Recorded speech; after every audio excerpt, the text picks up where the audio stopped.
prima da In Outlet, spazio aziendale elettrodomestici grandi marchi. In Outlet Friuli, a Pradamano dietro al Bennett, a Roveredo in Piano dietro a Bartolini. La più bella moda uomo, il total look unico in perfetto stile italiano.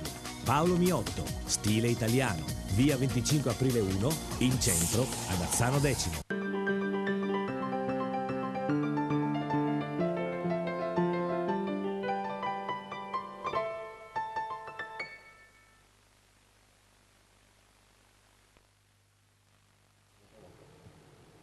L'altra domenica allo Sport Triveneto in poltrona. Buon anno, tanti auguri.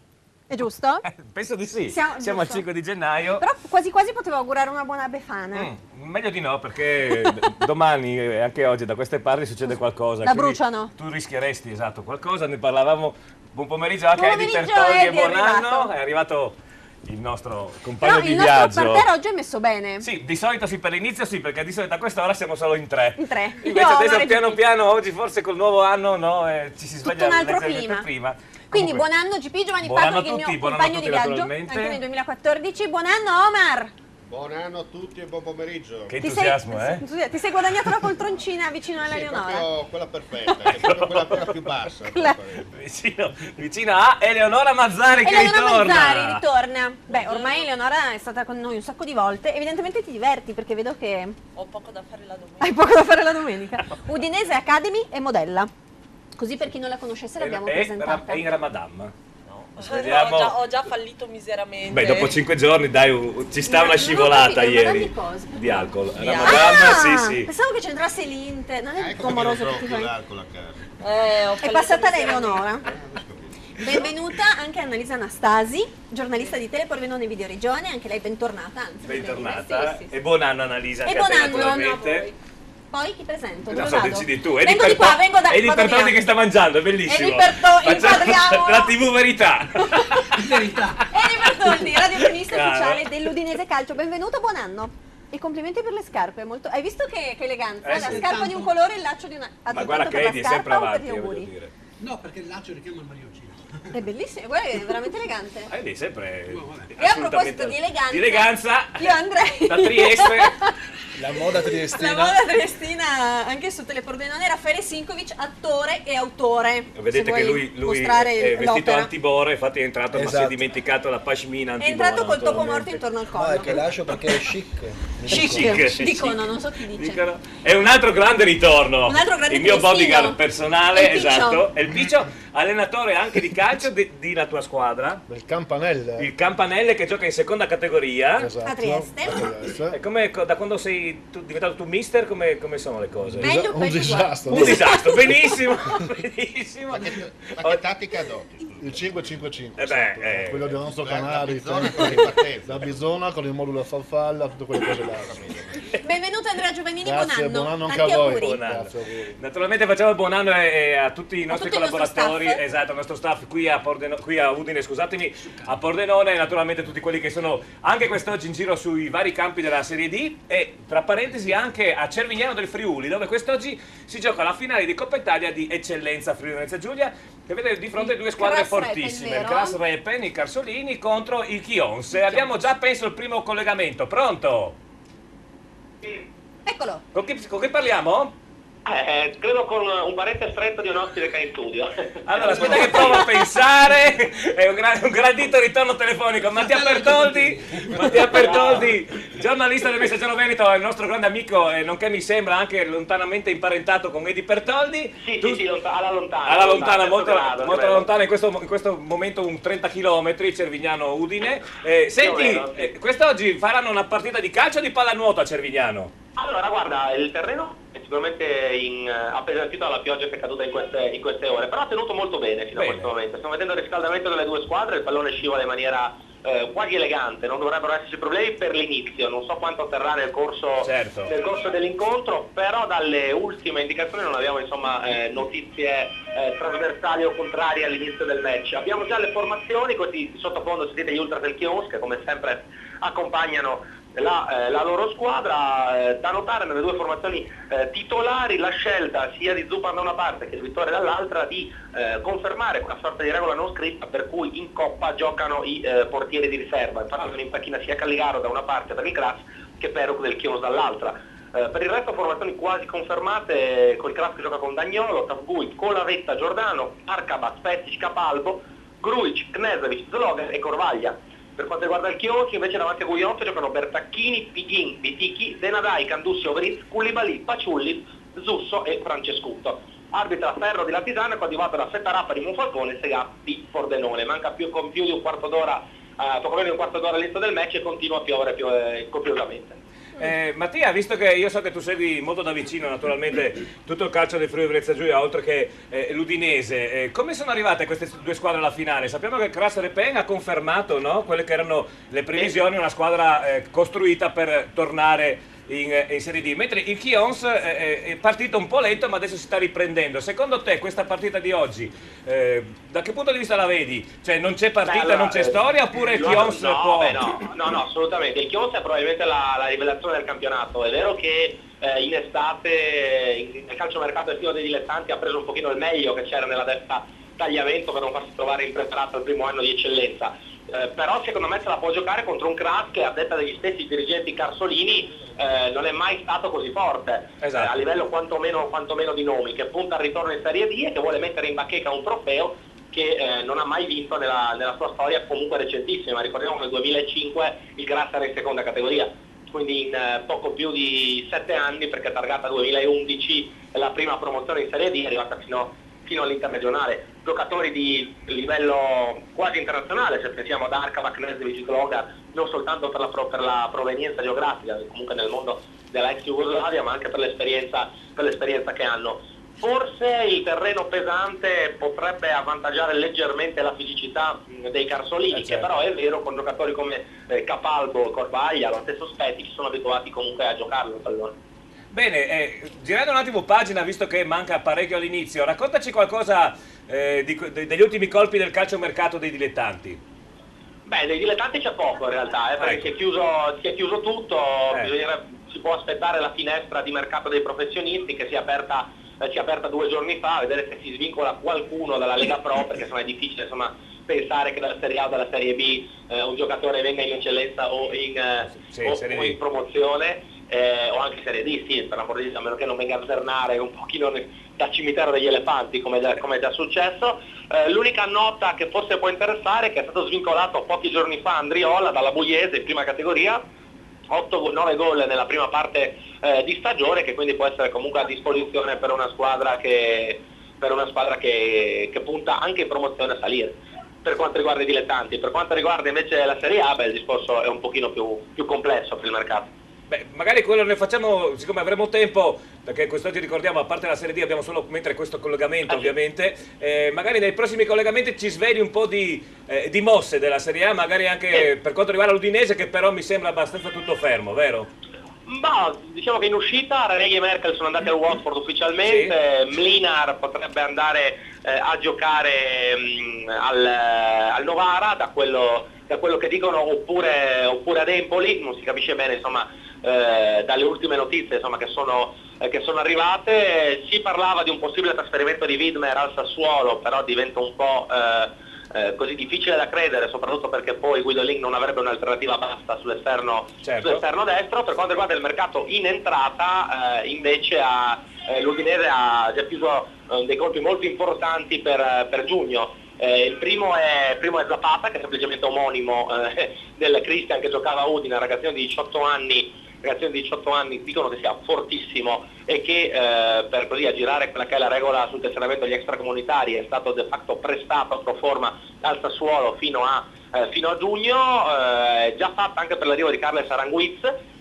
che è un giocatore trequartista, lo chiamano un pochino il nuovo Sanchez cileno, che dovrebbe essere parcheggiato fino a giugno all'Internazionale di Porto Alegre. E poi l'ultima notizia, che sarebbe un vero boom, parla di un interessamento dell'Udinese, niente meno per Fabio Pini del Liverpool, certo. Ex giocatore della Roma, e lì probabilmente si capisce perché il Liverpool vorrebbe provare ad arrivare a Badu come contropartita. È chiaro che un arrivo di Borini a giugno presuppone la partenza di uno tra Di Natale e Muriel che tra l'altro in questi giorni è ancora infortunato, sta facendo differenziarsi, ma per il quale la società udinese dovrebbe sborsare altri 3 milioni di euro per acquistare il restante 30% del cartellino che è ancora in mano a qualche agenzia sudamericana, di cui onestamente non ricordo il nome perché da quelle parti funziona un po' così.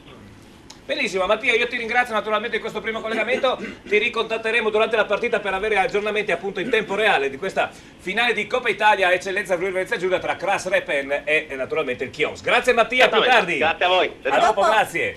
Bene, cominciamo proprio in maniera velocissima perché abbiamo già un secondo collegamento e vediamo con chi siamo in diretta. Pronto? Sì, pronto, eccoci qua. Ciao GP. Con chi parliamo?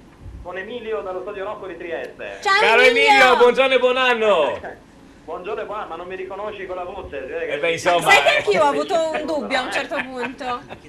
Senti, ma ci stai facendo la telecronaca o comunque il collegamento da Barcellona o sei al Rocco? Sì, no, purtroppo siamo purtroppo a Rocco. Purtroppo a Rocco hai fatto anche la rima. Meravigliosa. No, non era una rima. Sì, purtroppo a Rocco. A Barcellona per questioni climatiche sarei rimasto là, penso, tutto l'anno. 15-16 gradi, un po' di sole, leggero vento, proprio perfetto. Invece qui situazione calorosa dal punto di vista della temperatura perché siamo comunque abbondantemente oltre i 10 gradi, però lo sciroccone sta portando una pioggerella insistente fitta che sta rendendo il terreno di gioco piuttosto pesante, per cui speriamo che non condizioni quelle che sono le premesse di una partita fondamentale per la Triestina e con assolutamente nulla da perdere per gli ospiti trentini della Persina Perginese, malinconicamente ultimi con ben 8 lunghezze di ritardo dal trio al penultimo posto composto da Dro, Mezzo Corona e San Vitese. La Persina è a 7 punti, ne ha vinte 2, pareggiata 1 e perse 14, ma proprio una di queste due vinta contro la Triestina nella gara d'andata all'esordio in campionato, per cui ce la ricordiamo bene, in più. Sì, purtroppo anche noi ha delle motivazioni in più per vincere, per conquistare i 3 punti, anche per onorare, e mi permetto, la memoria di 3 tifosi che sono scomparsi durante le festività natalizie. Cristian Tertan, Antonello Auber e soprattutto Giovanni Colombin, uno dei membri storici della curva, portato via da un malore, pensate, appena all'età di 31 anni, per cui davvero una notizia tragica e la Triestina ha il dovere, l'onere e il compito di onorare la memoria di questi personaggi che erano abitué dello Stadio Rocco ed anche del Pala Trieste per quanto riguarda il basket. Un motivo in più sincero e serio per portare a casa 3 punti importanti per iniziare bene questo nuovo anno calcistico alla Bardato. Allora, raccontaci, parlavamo prima con Mattia Pertoldi del calciomercato, per quanto riguarda la Triestina come si è chiuso?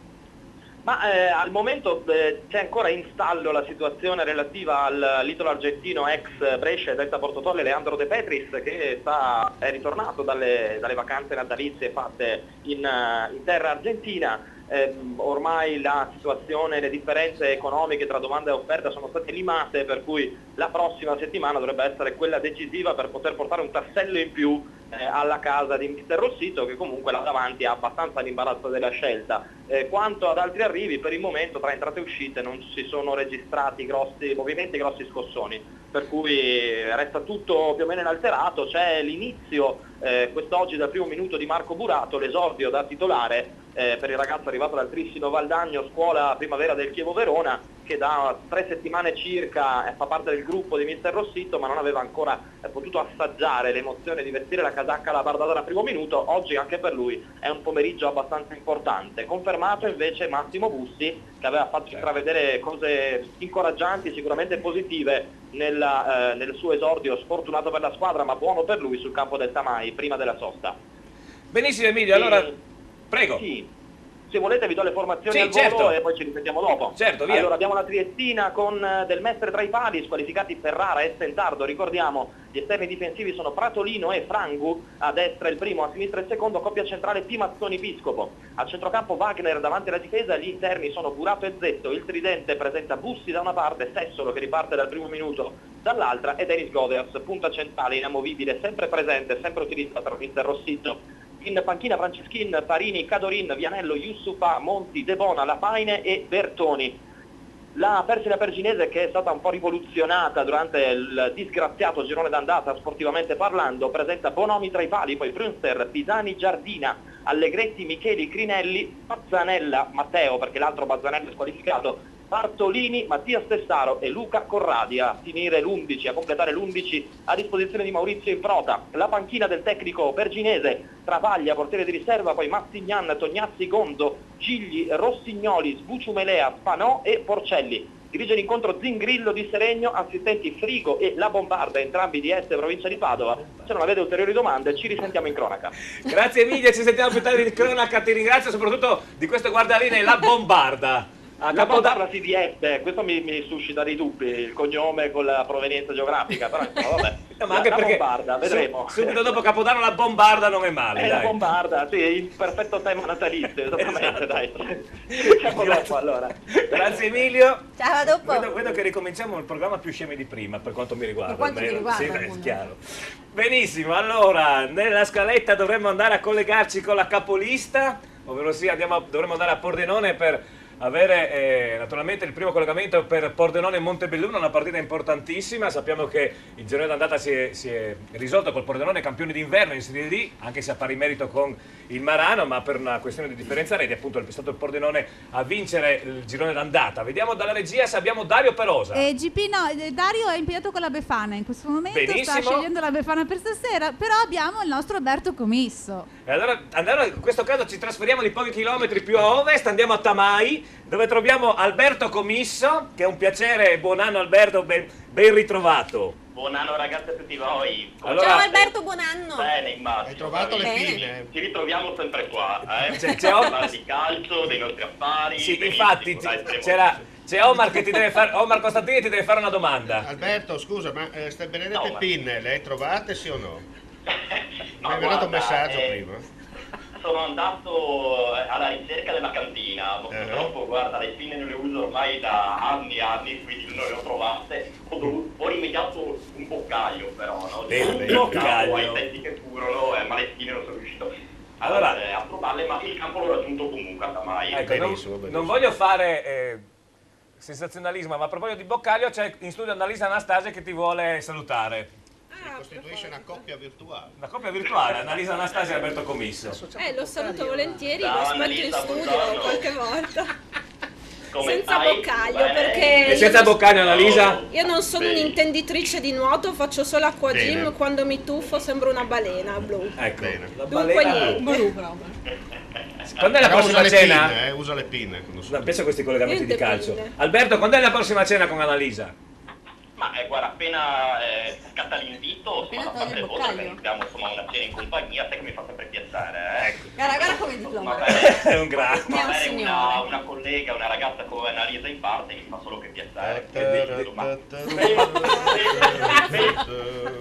Venga una cenetta, guarda. Pensi che parliamo anche di calcio o parliamo di tutt'altro quest'oggi? Infatti parliamo anche di calcio, Senti, dai. ma siete amici su Facebook voi due? Per curiosità. Non mi ha chiesto l'amicizia.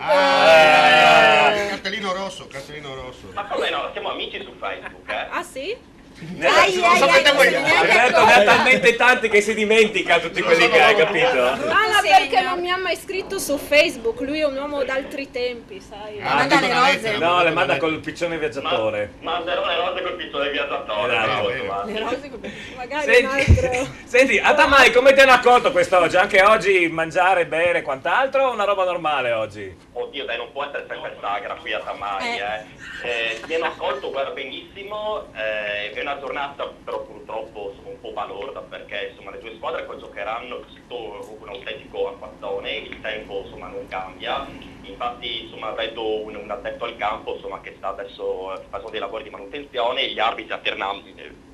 Arbitrale che è composta da Pedretti Luca, da Petralli Giorgio e Ardesi Filippo hanno testato prima il terreno di gioco, il campo è pesante, alcune zone addirittura la palla non rimbalza, ma sembra appunto che la partita insomma si disputi regolarmente. Certo. E le due squadre insomma hanno diversi problemi anche di formazione, perché insomma il Tamai sappiamo benissimo dovrà fare a meno del capitano della squalificato Petri, ricordiamo prima appunto della sosta natalizia era stato insomma, protagonista di quel fallaccio in area, insomma aveva preso la palla con le mani appunto fra Cristina, questo fallo aveva comportato anche il penalty, trasformato poi dalla squadra giuliana, mentre naturalmente grossi problemi di formazione anche per l'Este, che dovrà fare a meno anche della coppia centrale composta da Thomassen e da Colman Castro.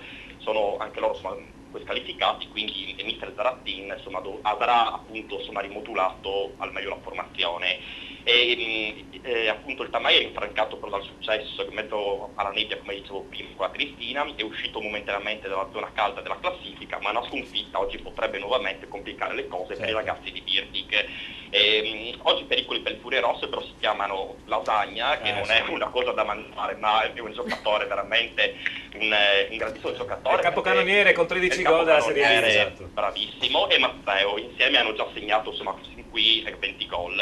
Però a favore appunto del Tamai c'è un dato: in trasferta appunto l'Este non vince dal 10 novembre, ricordiamo, da quel 4-1 rifilato al San Paolo Padova. Mancano circa 10 minuti all'inizio dell'incontro. Il Tamai giocherà con Peressini, Meneghel, Colombera, Ursella, Scappin, Perissinotto, Bolzon, Ortolan e Zambon, che ricordiamo ha vinto il ballottaggio con Motta, Furlan e Furlanetto. Dall'altra parte invece l'Este giocherà con Bevilacqua, Favaro, Scotton, Tonus, Meneghello, Leli, Usella, Rupo, Iarrusso, Mazzeo e appunto Lasagna. Appena naturalmente ci stanno degli aggiornamenti, io sono il primo come sempre a informarvi appunto l'andamento. Speriamo in un bel successo del Tamai, perché ha bisogno di altri 3 punti. Meglio invece naturalmente che se la cava al momento meglio l'Este, che problemi di formazione non ce ne ha, quindi giocherà anche con questi problemi appunto di classifica non ne ha, quindi giocherà anche con un animo più sereno. Bene Alberto, ti ringraziamo di questo primo collegamento. Naturalmente a partire dalle 14:30 linee aperte per te per tutti gli aggiornamenti in tempo reale in diretta dal comunale di Tamai, dove si gioca appunto Tamai Est. Grazie Alberto, a più tardi. Grazie a voi, ragazzi.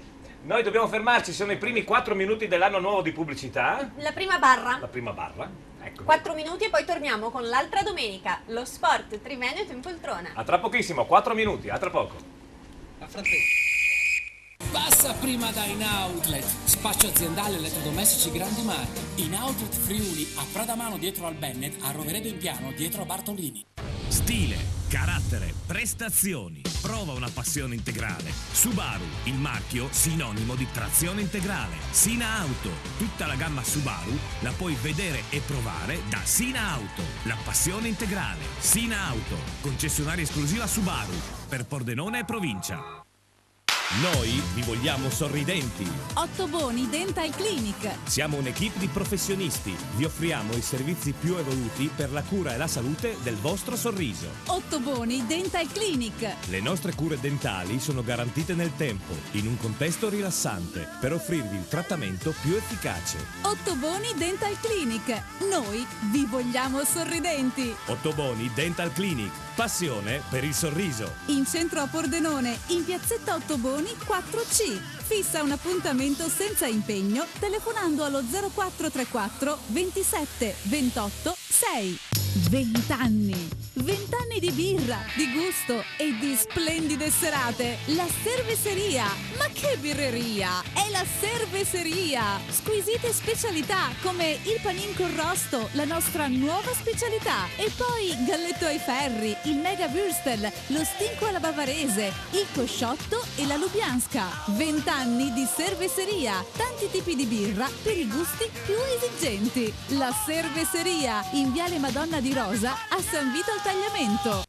L'amore per il verde, la passione per i colori. Giardino Fiorito, una vasta scelta di piante e fiori. Il posto ideale per trovare tutti i prodotti per la cura delle vostre piante e la cura del vostro verde. Giardino Fiorito, anche una vasta gamma di piante da orto e stagionali, terricci, vasi in plastica e terracotta. Dove c'è verde, c'è Giardino Fiorito. A Porcia, via Sant'Antonio 18, sulla statale Pontebana. Delizioso! Le pizze, la gastronomia, i mega panini, gli snacks, tutto con i migliori prodotti e tutto direttamente a casa tua. Al Buon Gustaio, se vi siete stufati di cucinare, al Buon Gustaio, tutto pronto. Le pizze con 3 impasti diversi, tradizionale, ai 5 cereali, Camut, i mega panini, gli snacks, le piadine, le insalatone, al Buon Gustaio. E se fai una festa, ci pensiamo a tutto noi per banchetti, pranzi o cene. Tutto direttamente dove vuoi tu. Chiamaci al Buon Gustaio.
Keep your spirit alive.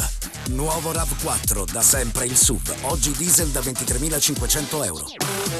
Vieni a provare il nuovo RAV4 presso Carini Auto, concessionaria esclusiva Toyota, Viale Treviso 27A, Pordenone. Eccoci già rientrati dalla barra pubblicitaria, la prima dell'anno. Benvenuti all'altra domenica. Sì, qua durante la pubblicità, guarda. Qua succede mi sembra i Fantozzi, cioè, ricordate i Fantozzi? Qualcuno che durante la barra corre in bagno e poi si strafoga di pastine e torna tutto sporco di cioccolata. Dunque sono arrivati nuovi ospiti, tra cui tutti molto graditi, ma oggi abbiamo il piacere di avere veramente un grande ospite. Allora se li vuoi presentare, Sara, sì, incamminati, vai. Luigi Bigot, ex calciatore e dirigente sportivo, già stato nostro ospite, gradito ritorno, buon anno, tanti auguri. Altrettanto a tutti. Buon anno Luigi, naturalmente. Poi abbiamo Franco Bulfoni, presidente del centro Sedia, con Giulia. Benvenuti, buon anno. Benvenuti. Grazie altrettanto a voi e a tutti gli spettatori. E poi Enzo Barbaresco, ex arbitro internazionale, benvenuto. Infatti, parliamo di una scuola di arbitri molto importante. Io vorrei presentare il signor Enzo Barbaresco perché è uno dei... Quanti arbitri in Friuli hanno fatto la sua carriera, Enzo? Non tantissimi, lei? Beh, sono circa 30 anni che non le fa nessuno, c'è uno adesso a Trieste, ma sono passati 30 anni. C'era Baldas forse che ha fatto un po' la sua carriera, sì, perché un pochino, sì. io voglio ricordare che allora, vediamo, perché lei addirittura è su Wikipedia, cioè su Wikipedia vanno solamente le persone, quelle che hanno fatto qualcosa nella vita, non è che vanno cani e porci, voglio dire. Esatto. Allora, lei ha diretto 164 partite in Serie A, oltre 250 in Serie B e 80 a livello internazionale. Perfetto. Tra le classiche del campionato italiano, 4 volte ha diretto Juventus Inter, almeno qua è scritto così, poi lei mi corregga se sbaglio. Ma Wikipedia non sbaglia. Un derby di Milano, quindi un Inter-Milan, un derby di Roma, 2 Milan-Juventus, 2 Juventus-Roma, 2 Inter-Roma e 2 Milan-Roma e un derby della Lanterna, cioè un Genoa-Sampdoria, diciamo. Non solo, perché nell'80 in qualità di guardalinea affianca l'arbitro parmigiano, il famosissimo Alberto Michelotti, in occasione della fase finale degli europei di calcio, quelli disputati in Italia. Nell'83 affianca nella città svedese di Göteborg l'arbitro romano Menegali in occasione della finale di Coppa delle Coppe fra Aberdeen e Göteborg, ovviamente, guidato da un tecnico emergente come Alex Ferguson, ed il Real Madrid allenato da un grande del passato, Alfredo Di Stefano. E qua hanno vinto gli scozzesi di Alex Ferguson contro il Real Madrid per 2-1. Poi l'avevano chiamata a dirigere le partite delle Olimpiadi di Los Angeles dell'84. Qua dice che lei subì un lieve infortunio all'inizio, ma questo lieve infortunio la fece dirigere la finale tra Canada e Camerun. No, non era una finale. Ah, non era la finale? No, non era una finale, comunque era una partita, delle qualificazioni. E poi nell'81 ha diretto la semifinale d'andata della Coppa delle Coppe tra Karzai Jena e il Benfica con vittoria dei tedeschi per 2-0. E poi nell'84 di ritorno dai Giochi Olimpici decide di rassegnare le dimissioni pur potendo ancora arbitrare per un anno. Però accetta la nomina subito come vice commissario della CAN di Serie C, è stato osservatore in Serie A fino al 98 e vanta anche il titolo di commendatore della Repubblica. Sì, esatto, e lì è stato dimenticato forse che ho fatto una semifinale di Coppa dei Campioni. Me la sono persa per strada? No, perché ci sono tantissime informazioni, no? Semifinale di Coppa dei Campioni tra la Dinamo Kiev e l'Hamburgo, e di ritorno da quella partita mi trovavo all'aeroporto a Roma e mi hanno detto: guardi che dopodomani ci sarà la partita Roma-Juventus, e lei è stato designato, che io non sapevo, quindi prende l'aereo, viene a casa, cambia la valigia, gli abiti e riparte. Sì, perché ricordiamo che in quei tempi non c'erano telefonini, non c'era internet, no, telefonini non c'era niente, no, internet neppure. Telefoni fissi, eccetera. Sì, è vero. Edi, cosa dice? Direi fare un applauso. Direi un applauso perché noi non li facciamo mai in questo studio, però direi che... Edi, un attimo Gemma, arriviamo subito. Allora, avere un grande arbitro al nostro fianco, noi che li critichiamo molto, vuoi fare una domanda tu per cominciare al signor Barbaresco? Innanzitutto vorrei capire se la classe arbitrale odierna è all'altezza di quella passata, perché di molti arbitri del passato ricordiamo bene le loro imprese, le loro, insomma, come hanno diretto le competizioni, eccetera. Oggi davvero di grandi arbitri, insomma, non è che ce ne siano molti, insomma, a meno con quello spessore, credo. Diciamo che io dovrei parlare bene degli arbitri, ma bisogna anche essere obiettivi. Nella realtà credo che gli arbitri del passato fossero migliori, per delle ragioni molto semplici. Per esempio io ho militato in Serie A, penso di essere l'arbitro che ha militato più a lungo in Serie A, 20 anni. Oggi come oggi arrivi abbastanza velocemente e se hai un'esperienza di 3, 4, 5 anni non puoi esprimere quelle qualità che potresti esprimere con una grande permanenza nella massima categoria. Certo. Difatti gli arbitri, miei colleghi, io ricordo per esempio il Lobello, sì, che è una personalità eccezionale. A volte è straripante, vero Lobello? Straripante, è una cosa impressionante, no? E difatti quando io le ho fatto da guardialine, e quindi da guardialine si impara a livello internazionale, nelle partite per esempio Austria, Germania e quant'altro, e quando già scendeva dall'aereo c'era già una scia di persone ad attenderlo, era un grossissimo personaggio e grosse personalità. Certo. Così ho avuto modo anche di conoscere per esempio personalmente, perché abbiamo partecipato a diversi tornei internazionali, Gigi Agnolin, che era stato un grosso personaggio. No? E quindi io ho fatto a Gigi Agnolin ho fatto da guardialine per esempio in diverse partite, una in particolare per esempio Olanda-Francia, è stato un arbitraggio strepitoso, favoloso, cosa che attualmente non si vedono. E poi lui mi ha ricambiato a me in una partita sempre di qualificazione per il campionato del mondo in Scozia, praticamente Scozia-Belgio, quindi io facevo da guardialina e lui veniva a fare da guardialina bene, certo, partite importanti in sostanza. Certo. Per ritornare alla sua domanda specifica, oggi come oggi manca quella personalità, a mio parere, che era determinata nel passato da una permanenza abbastanza lunga nella categoria. Mi scusi, volevo solo completare l'argomento, faccio un po' la parte del diavolo. Certo. È vero che era più facile arbitrare una volta rispetto ad oggi, cioè il gioco si è un po' evoluto, oggi veramente sotto un profilo proprio della dinamicità, forse un pochino più veloce. Ecco, forse sotto questo profilo diciamo hanno un po' più di difficoltà gli arbitri di oggi. Sì, oggi devi essere allenato in sostanza, no? E forse gli arbitri del mio tempo non erano non avevano la disponibilità del tempo per allenarsi come attualmente, perché oggi come oggi percepiscono un lauto stipendio, non lavorano e hanno tutto il tempo a disposizione per potersi allenare. Nel caso mio specifico, visto che sono qui, io lavoravo in banca e terminavo alle 7 di sera perché facevo qualche ora di straordinario, alle 7:30 ero in campo sportivo e mi allenavo, eccezione del lunedì perché ero stanco, dovevo redigere il rapporto. Tutta la settimana io ogni sera alle 7:30 ero in campo e terminavo verso le 9:30, 10 della sera da solo, quindi se mi poteva succedere qualcosa ero solo, nessuno mi poteva assistere. L'unica compagnia che avevo alla sera erano gli alberi intorno al campo che facevano l'ombra e quelli erano i miei amici di sostegno.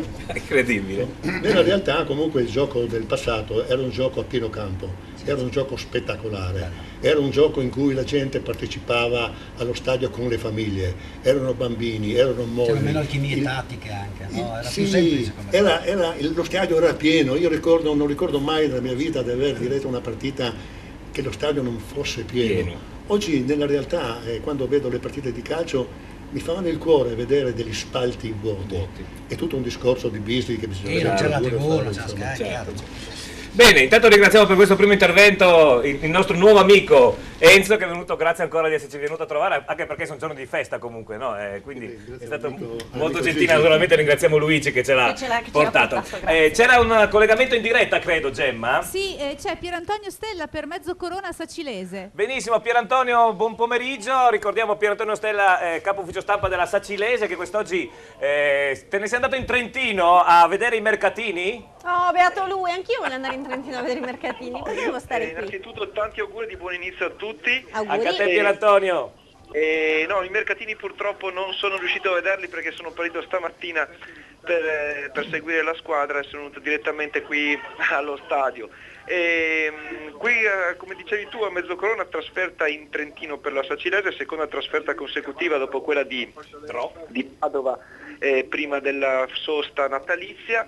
E ti vado velocemente a leggere la formazione della Sacilese, in cui ovviamente manca lo squalificato Favretti, il capitano della squadra, comunque con il numero 1 Bazzechetto, 2 Manucci, poi Craviari, Grion, Grazzolo, Baggio, Paladin, Boscolo, Papo, Spagnoli, Fraccaro, Fabro, in panchina Berto, Pressini, Impagliazzo, Pigatti, Beccia, Santarossa e Stiso. Come si può capire appunto dalla lettura delle formazioni, Beccia non è ancora stato recuperato e per cui è partito almeno inizialmente in panchina, e per ora la partita non ha regalato particolari emozioni, si gioca su un campo sintetico e per cui non si sta risentendo più di tanto. È anche abbastanza piccolo, vero Pierantonio?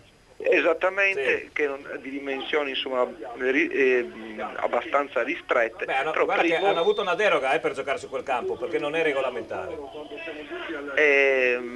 Infatti confermo quanto tu opportunamente ricordi, però allo stesso tempo la superficie sintetica garantisce, diciamo, una giocabilità che probabilmente su un terreno in erba chiamiamola naturale oggi non ci sarebbe stata, visto la pioggia insistente che continua a cadere anche qui a Mezzocorona. Pierantonio, visto che tu ovviamente sei all'interno della dirigenza sacilese, durante queste vacanze di Natale, ricordiamo che voi siete quarti a 29 punti, avete solamente il Belluno davanti a voi in classifica a 30 punti, lasciando perdere le prime due che sono a 44. Avete fatto un pensierino ad arrivare i primi delle terze?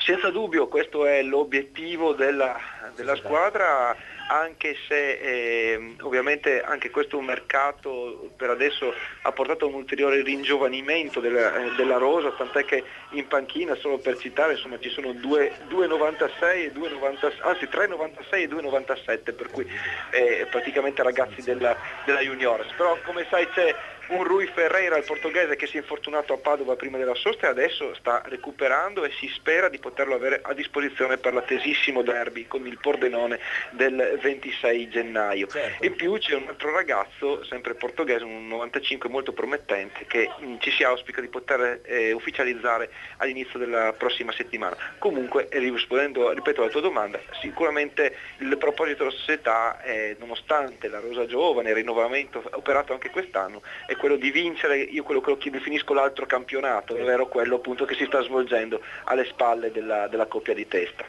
Perfetto Pierantonio, io ti ringrazio di questo primo collegamento, naturalmente ci sentiremo più tardi per i vari aggiornamenti. Grazie ancora e naturalmente in bocca al lupo ai nostri amici di Sacile, veramente una squadra incredibile, tutti giovani questi, allenatore giovane, tutta squadra nuova quest'estate, eppure sono lì in testa a giocarsela. A me piacciono queste realtà, vero? Perché queste squadre che smantellano tutto d'estate, no?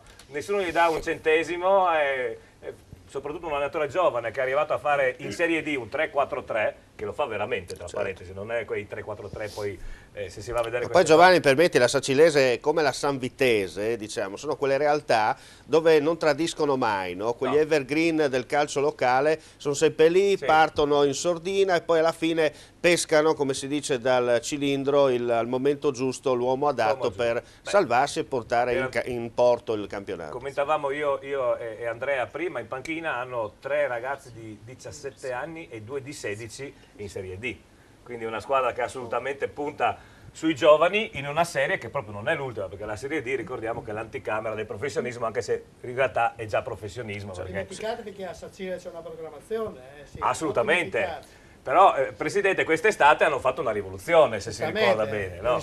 Il problema è sempre le risorse economiche, ragazzi. Certo, su questo non c'è dubbio. Quindi... Da bravo imprenditore, vedi. Dopo ne parliamo, infatti, con lei, col suo centro sede. Vediamo se abbiamo un ulteriore collegamento, perché sono cominciate le partite di Serie D. Gemma? Ciao GP, allora, il nostro Robby credo sia fermo al chiosco, mi risulta spento, staccato. Purtroppo, quindi ricordiamo operativissimo. Ricordiamo Vittorio Falmec, Fincantieri Monfalcone, Roberto Visentin, direttore sportivo del Fincantieri, che si presta sempre a collegarsi con noi. Sì, però volevo approfittare, visto che non c'è il collegamento, per salutare Alessio e Antonio, che ci hanno scritto un SMS che augurano buon anno a tutti noi e a tutti i patrioti friulani. Benissimo. E ci ricordano di non mollare mai davanti alle avversità, e buona domenica, quindi li salutiamo. Grazie. Benissimo, grazie Alessio. Grazie e auguri anche a loro. Poi sono arrivati dei risultati per il gioco, che però non abbiamo ancora lanciato. Non abbiamo ancora lanciato, allora, lanciamolo. Sara, perdi i colpi. No, guarda, ci stavo pensando 2 secondi fa proprio, non volevo interrompere. Allora pensavo alle Ramblas. Facciamo il 3 su 3, il nostro gioco. Allora, questa domenica avete già giocato in tanti su Facebook, ma c'è ancora tempo fino alle 15:45. Le partite da indovinare sono Pordenone Montebelluna, Triestina Fersina Perginese e Mezzocorona Sacilese. Esatto. Naturalmente bisogna indovinare il risultato completo con i gol. Esatto, il risultato preciso, non uno, Esatto. due o quant'altro. Naturalmente è ancora in palio il premio dell'anno scorso. È rimasto lì. C'è sempre questo frigo eccezionale della AEG, no? AEG? Sì. AEG, No, come si dice? Sì, AEG. Eccolo lì. Sì, ma ci rinnovano il modello. Guardalo lì. Ci rinnovano il modello. Naturalmente grazie al nostro amico sponsor che oramai ci segue dal 1° di settembre, ovvero sia In Outlet, spazio aziendale elettrodomestici, che lo trovate a Pradamano sulla statale vicino al centro commerciale Bennett e a Roveredo in Piano, in provincia di Pordenone, vicino al deposito nuovo di Bartolini. Lanciamo lo spot? Mi sembra che c'è proprio uno spot del nostro sponsor. Passa prima da In Outlet, spazio aziendale elettrodomestici grandi marchi. In Outlet Friuli, a Pradamano dietro al Bennett, a Roveredo in Piano dietro a Bartolini. Eccoci qui. Nell'arco Io ho recuperato l'iPad per i risultati. Nell'arco di 10 secondi riusciamo anche a farci dei commenti di 15 secondi dello Siamo sport. magnifici. Devo dire che durante la settimana di queste partite tutti danno scontata la vittoria del Pordenone. Io non sarei così convinto, non per portare gramma o negatività. Però insomma il Montebelluna, un'altra di quelle squadre come la Sacilese famosa, grandissimo tecnico, ovvero sia Pasa. È una squadra che gioca solo con giovani e io andare a dire che il Pordenone vince facile con Montebelluna, che tra parentesi ha 23 punti ed è diciamo a ridosso del secondo campionato, no? Il primo campionato ormai lo fa il Pordenone del Marano, c'è questo secondo campionato che comincia dal Belluno a scendere e il Montebelluna in questo momento ha 7 punti dal Belluno, quindi non andrei così per chi vuole ancora giocare così facile a dire che il Pordenone vince 2, 3, 4 come detto su Facebook. Io lì sarei un po' più attento a questo, no? Vediamo se abbiamo notizie da Pordenone a questo proposito. No, niente ancora, il nostro inviato si è perso dietro la Befana. Il nostro inviato sta... sai perché oggi... No, perché oggi c'è... Io però c'ho un po' di gol già da darti. C'è il pane e vin a Pordenone, che non so se lo fanno perché... Ma c'entra con la Befana? Sì, quella di Pane e Pordenone. acqua sarà. Pane e acqua. Pane e acqua. Allora Trissino Valdagno Belluno 0-1. La Triestina è in vantaggio sulla Fersina 1-0. Sì. La Fenadora San Paolo Padova 1-0. Marano Dro 1-0. Quindi si sono già sbloccati un po' di risultati. Facciamo un applauso all'iPod della nostra Sara, che funziona. Dammi tutti i risultati di nuovo. Trissino Valdagno Belluno. Trissino Valdagno Belluno 0-1, Triestina Fersina 1-0, la Fenadora San Paolo Padova 1-0, Marano Dro 1-0. Allora, se ci colleghiamo con Emilio Ripari, così ci racconta in cronaca esatto il gol della Triestina. Sì. Molto importante per la Triestina andare subito in vantaggio, anche se sì, giocano con la squadra che, come diceva anche ultima lui, in classifica. Non solo ultima, è stata praticamente smantellata nel girone d'andata, perché tutti i giocatori, tra virgolette, professionisti se ne sono andati e stanno giocando veramente con la squadra formata da ragazzi. Dunque vediamo se riusciamo appunto a collegarci con Trieste, nel frattempo vediamo se appunto riusciamo a collegarci con Pordenone per seguire Pordenone Montebelluna, perché in questo momento il Marano ha superato il Pordenone, visto che da Pordenone ci risulta 0-0, mentre il Marano è già in vantaggio sul draw per 1-0. Andiamo in diretta con Trieste. Vedete infatti come detto in precedenza Crinelli che si abbassa a fare difesa a 4 quando si tratta di difendere, invece quando la Fersina avanza ed è in possesso di palla sale sulla linea dei centrocampisti andando a formare di fatto una linea mediana a 5 provando a sfruttare gli esterni. La ingenuità di Del Mestre che la tocca e concede un calcio d'angolo, anche se cerca di convincere l'arbitro Zingrillo di non aver toccato.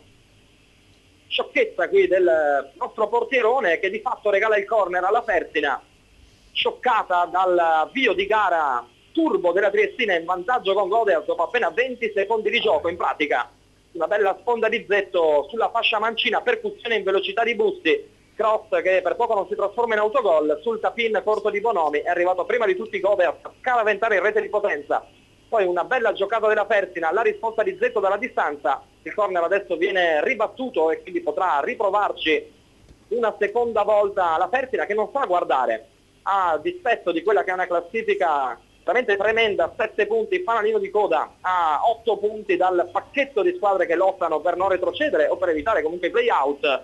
Vediamo questo secondo corner consecutivo, la palla piove, interessante, messa fuori da Pimazzoni, decisivo, può partire velocissimo in contropiede Federico Zetto, e cerca la rapidità a sua volta di Busti, che ingaggia il duello con Pisani sulla fascia di destra, prova ad andarsene, c'è l'ostruzione abbastanza chiara, il guardaline non sbandiera, non segnala, ci pensa l'arbitro Zingrillo a concedere la punizione per la Triestina, che riparte in maniera molto molto concreta e ficcante. I minuti di gioco in questo momento sono 17 quasi nel corso del primo tempo, 1-0 per la Triestina sulla Persina Perginese. Bene, grazie a Emilio Ripoli naturalmente. Precisissimo. Di Inzaghi dicevano il segno è sempre lui. No, non era Inzaghi. Chi era? Eidi, aiutami. Ganz. Di Ganz. Dicevano il segno è sempre lui, come Godeas a Trieste. per noi, sì, è vero. Sembra che abbiamo recuperato il pane e vino. Ha recuperato il pane e vino? Abbiamo il collegamento da Pordenone. No, Annalisa, sì, parla tu con Dario, dai ogni tanto. Ah, Dario, buon anno. Sì, buon anno, grazie anche a te e a tutti coloro che vi stanno ascoltando, che oggi sicuramente saranno tanti, perché non so su quanti campi si giochi oggi. Qui a Pordenone siamo ancora in attesa di sapere se il signor Papalini di Nuoro avrà la bontà di comunicare se si gioca o no, e siamo alle 14:48 in questo momento.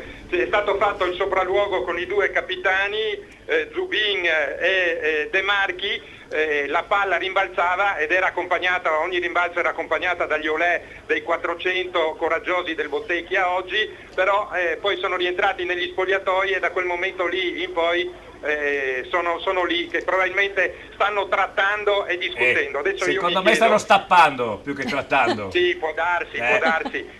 No, ecco, e saranno lì insieme alla Befana che non riusciva a trovare me, io non riuscivo a trovare lei, secondo Gemma. Probabilmente saranno lì insieme a lei a trattare. Ma dico, cioè, tipico della federazione italiana, no? Perché secondo me gli fanno il test e tutti quelli che non passano li mettono a dirigere i vari campionati, le varie federazioni. Ma mandano un arbitro da Nuoro fino qui, Papalini, no, a discutere con i capitani se si gioca o no, ma che decida lui.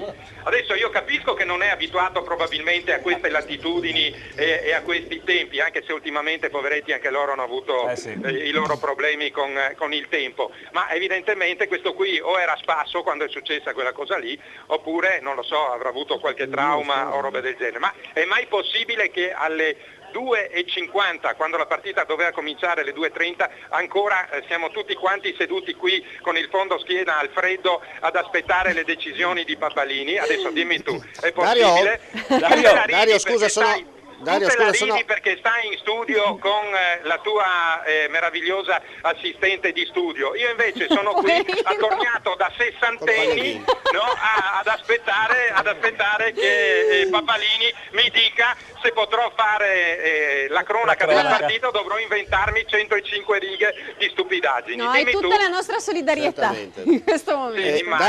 Dario, c'è Omar che vuole chiederti una cosa. Dario, scusa, innanzitutto buon anno. Senti una cosa, buon anno anche a te. L'arbitro nel Scusa, e buon anno anche al Milan, Beh, ci mancherebbe, ma facciamo gli auguri anche all'Udinese, già che ci siamo a tutte le nostre squadre auguri all'Udinese, impegnate. Buon anno al Milan. Bene, sperando che domani faccia la Befana al Verona. Secondo me cade la linea tra poco. Oggi è in forma, è informissima. Abbiamo le linee un po' intasate. No, a parte gli scherzi, senti una cosa, ma il direttore di gara insieme ai capitani ha provato a far rimbalzare il pallone oppure se l'è dimenticato negli spogliatoi? Ha provato, e ogni rimbalzo, ti dico, era accompagnato dagli olè dei 400 che sono qui ad aspettare le sue decisioni. C'era una sola zona limitata, e adesso io capisco, c'era una sola zona limitata dove il pallone si è fermato, su 12 volte che lui ha provato, perché le abbiamo contate. In una sola zona il pallone si è fermato. Allora dico io, avvisa i giocatori che non giochino in quella zona, tutto il resto va bene, no? Sto scherzando. Ma forse ha dimenticato il detersivo per pulire le maglie. Una transenna. Guarda, io non lo so, lì, qui noi abbiamo la Befana che oggi, questa sera poi tutti i Pinarui e tutti i falò eccetera probabilmente non si accenderanno. Loro hanno i marmutones lì in Sardegna, no? E probabilmente hanno le maschere addosso, e con la maschera lui, che sarà uno del gruppo folcloristico di Nuoro, probabilmente non riesce a vedere il pallone rimbalzare, non lo so, non so cosa dirti. Allora Dario, facciamo così, intanto chiudiamo questo primo collegamento, noi dobbiamo andare in pubblicità e poi appena rientriamo vediamo cosa succede nei prossimi 5 minuti, va bene? D'accordo. Nel frattempo voglio informarti che il Marano è già in vantaggio, tra parentesi. Se non sono gelato quando richiamate vi informo. Va bene, a più tardi. Ciao Dario. Ciao. Allora, Hai il dente leggermente avvelenato. È leggermente arrabbiato, ma di questo abbiamo un grandissimo arbitro. Allora, adesso Enzo, dobbiamo andare in pubblicità. Quando rientriamo, lei ci dirà se è possibile una situazione simile. Vabbè, siamo in Serie D. Dobbiamo tutto mettere... regolamento comunque non c'entra niente. Allora, contano più capitani dell'arbitro. Sara, noi andiamo un attimo in pubblicità, i soliti 4 minuti, e poi quando rientriamo con Enzo Barnavaresco, Edi Pertoldi, presidente del centrosede, tutti gli amici, parleremo di questa situazione un po' umida di Pordenone. Lievemente. Un po' umida. Torniamo tra 4 minuti con l'altra domenica allo Sport Triveneto in poltrona. A tra poco. Passa prima da In Outlet, spaccio aziendale elettrodomestici grandi marchi. In Outlet Friuli, a Pradamano dietro al Bennett, a Roveredo in Piano dietro a Bartolini. Stile, carattere, prestazioni. Prova una passione integrale. Subaru, il marchio sinonimo di trazione integrale. Sina Auto, tutta la gamma Subaru la puoi vedere e provare da Sina Auto. La passione integrale. Sina Auto, concessionaria esclusiva Subaru per Pordenone e provincia. Noi vi vogliamo sorridenti. Ottoboni Dental Clinic. Siamo un'equipe di professionisti. Vi offriamo i servizi più evoluti per la cura e la salute del vostro sorriso. Ottoboni Dental Clinic. Le nostre cure dentali sono garantite nel tempo, in un contesto rilassante, per offrirvi il trattamento più efficace. Ottoboni Dental Clinic. Noi vi vogliamo sorridenti. Ottoboni Dental Clinic. Passione per il sorriso. In centro a Pordenone, in piazzetta Ottoboni 4C. Fissa un appuntamento senza impegno telefonando allo 0434 27 28 6. 20 anni. 20 anni di birra, di gusto e di splendide serate. La Cerveseria. Ma che birreria? È la Cerveseria. Squisite specialità come il panin con rosto, la nostra nuova specialità. E poi galletto ai ferri, il mega würstel, lo stinco alla bavarese, il cosciotto e la lubianska. 20 anni di Cerveseria. Tanti tipi di birra per i gusti più esigenti. La Cerveseria in Viale Madonna di Rosa a San Vito al Tagliamento.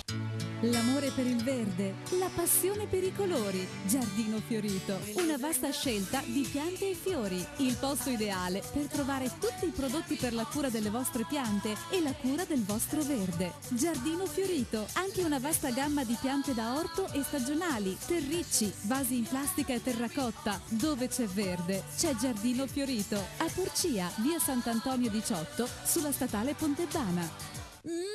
Delizioso! Le pizze, la gastronomia, i mega panini, gli snacks, tutto con i migliori prodotti e tutto direttamente a casa tua, al Buon Gustaio. Se vi siete stufati di cucinare, al Buon Gustaio, tutto pronto. Le pizze con 3 impasti diversi, tradizionale, ai 5 cereali, Camut, i mega panini, gli snacks, le piadine, le insalatone, al Buon Gustaio. E se fai una festa, ci pensiamo a tutto noi, per banchetti, pranzi o cene, tutto direttamente dove vuoi tu. Chiamaci al Buon Gustaio.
Keep your spirit alive.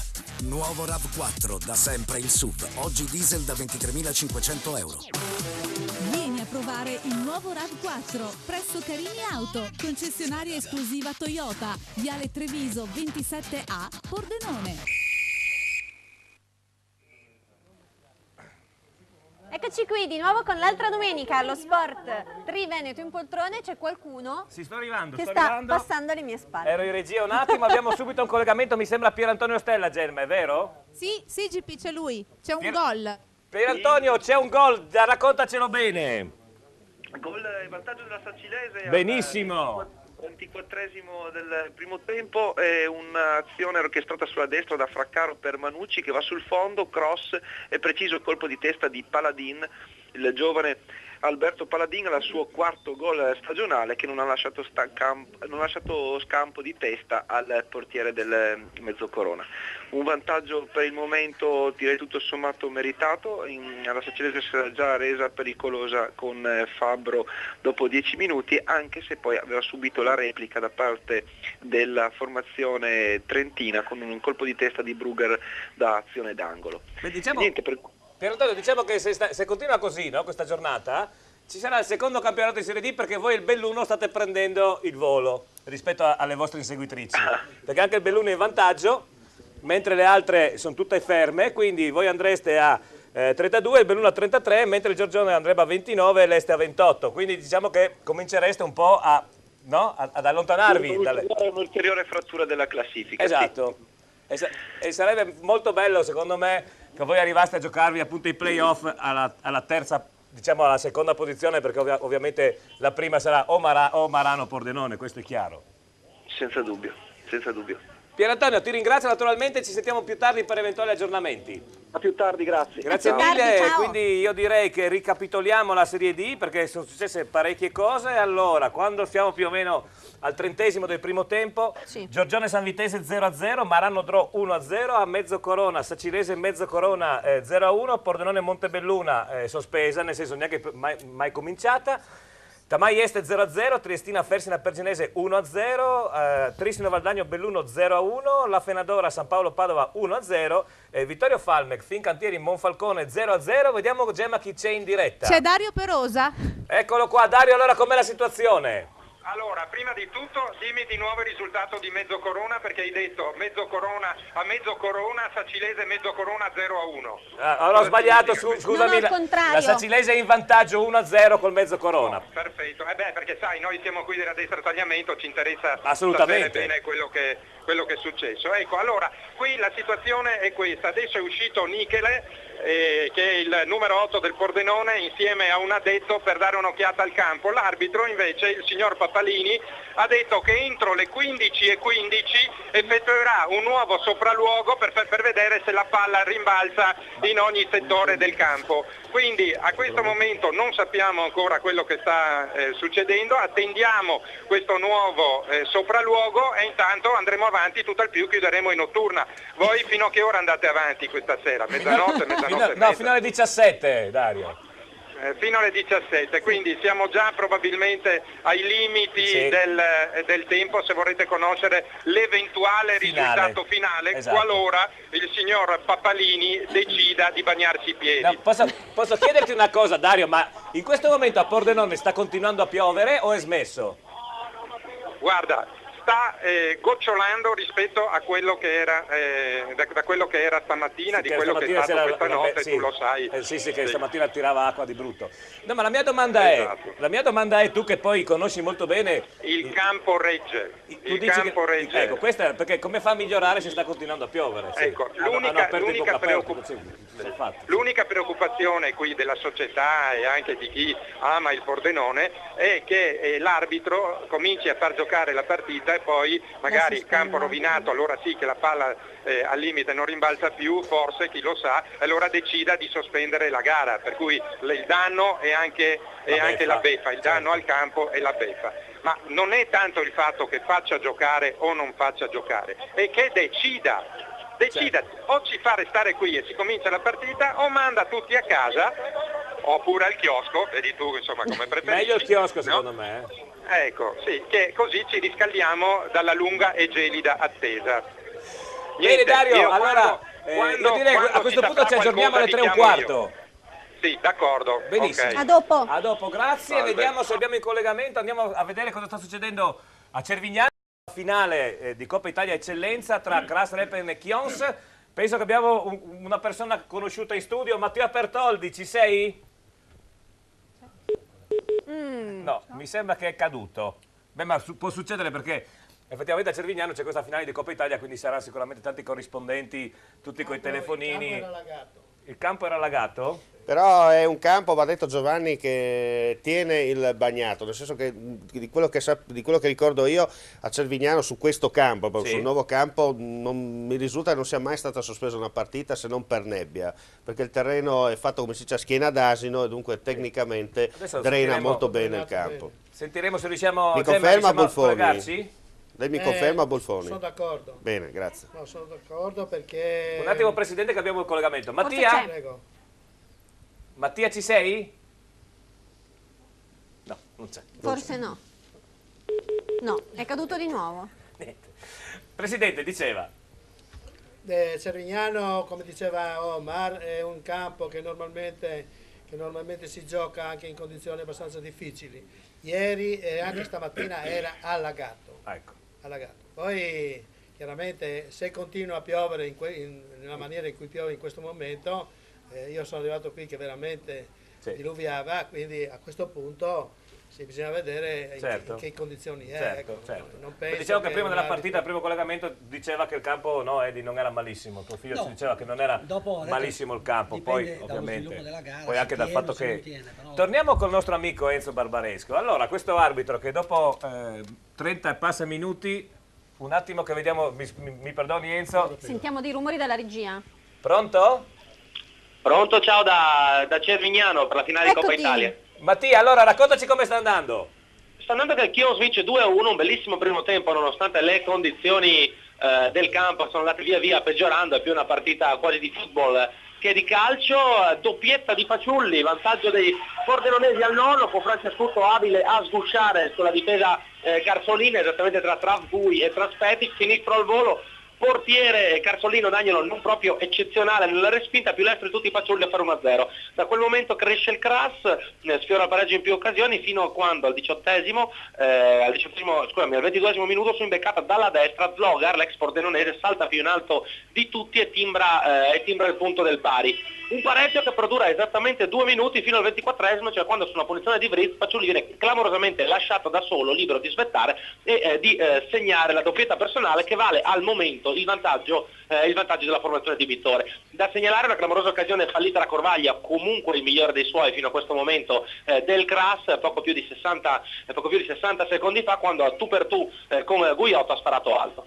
Benissimo Mattia, grazie, ci sentiamo alla fine del primo tempo per ulteriori aggiornamenti. Grazie ancora a Mattia Pertoldi da Cervignano. Ricordiamo anche il risultato finale di Coppa Italia Eccellenza, Crasso de Pen 1, Chions 2, quindi è un risultato anche leggermente un po' a sorpresa, sembrava che il Cras arrivasse col favore dei pronostici, anche se ricordiamo mancano 10 minuti alla fine del primo tempo.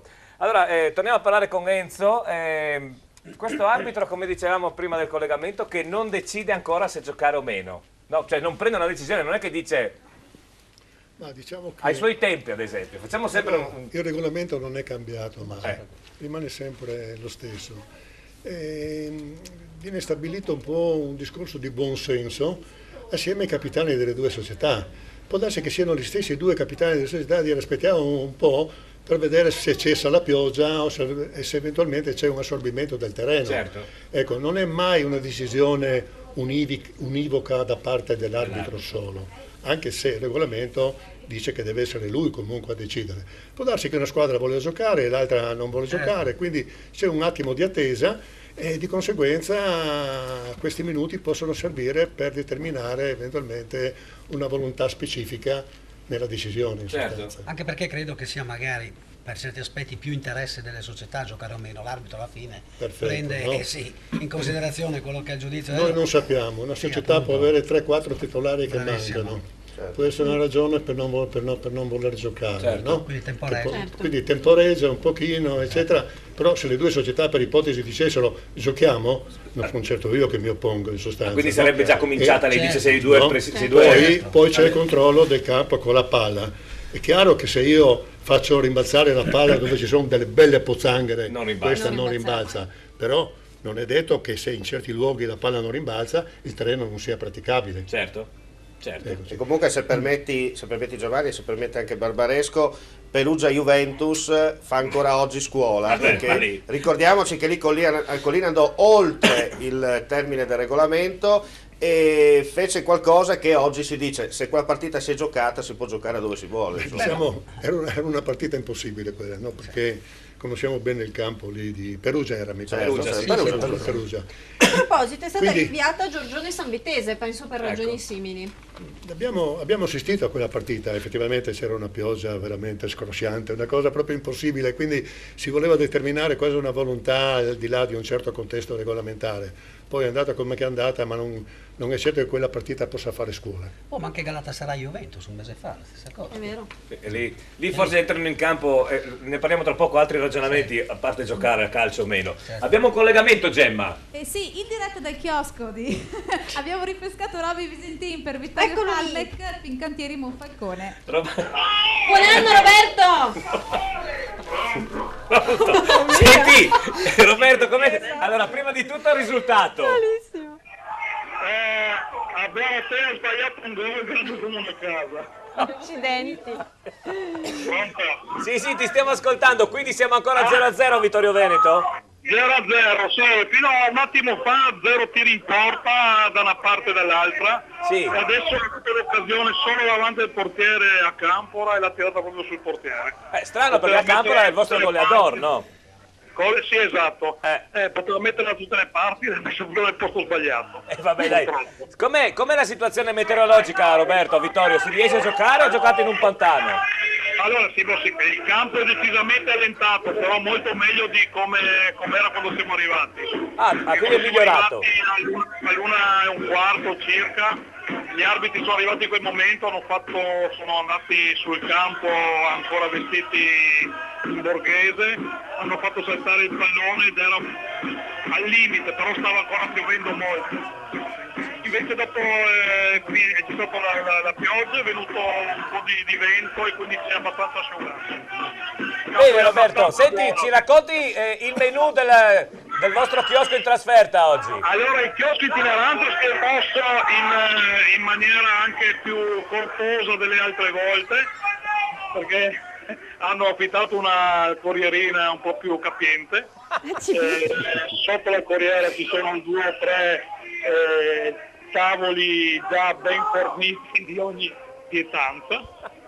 Il presidente credo che abbia anche offerto un prosciutto crudo della Croazia, di quei ben affumicati, estremamente tosti, diciamo così. Però non sarà niente confronto a quello che troverete sabato se decidete di venire dalle nostre parti. Ti confermiamo già che veniamo, ci sentiamo in settimana comunque, ma ci siamo lì sabato pomeriggio, non preoccuparti. Roberto, grazie di questo primo collegamento, naturalmente ci sentiamo più tardi per i vari aggiornamenti. Va benissimo, a dopo. A dopo. Allora ricordiamo ancora Vittorio Falmec, Fincantieri Monfalcone 0-0, abbiamo sentito un gol in diretta, un gol mancato da Campora,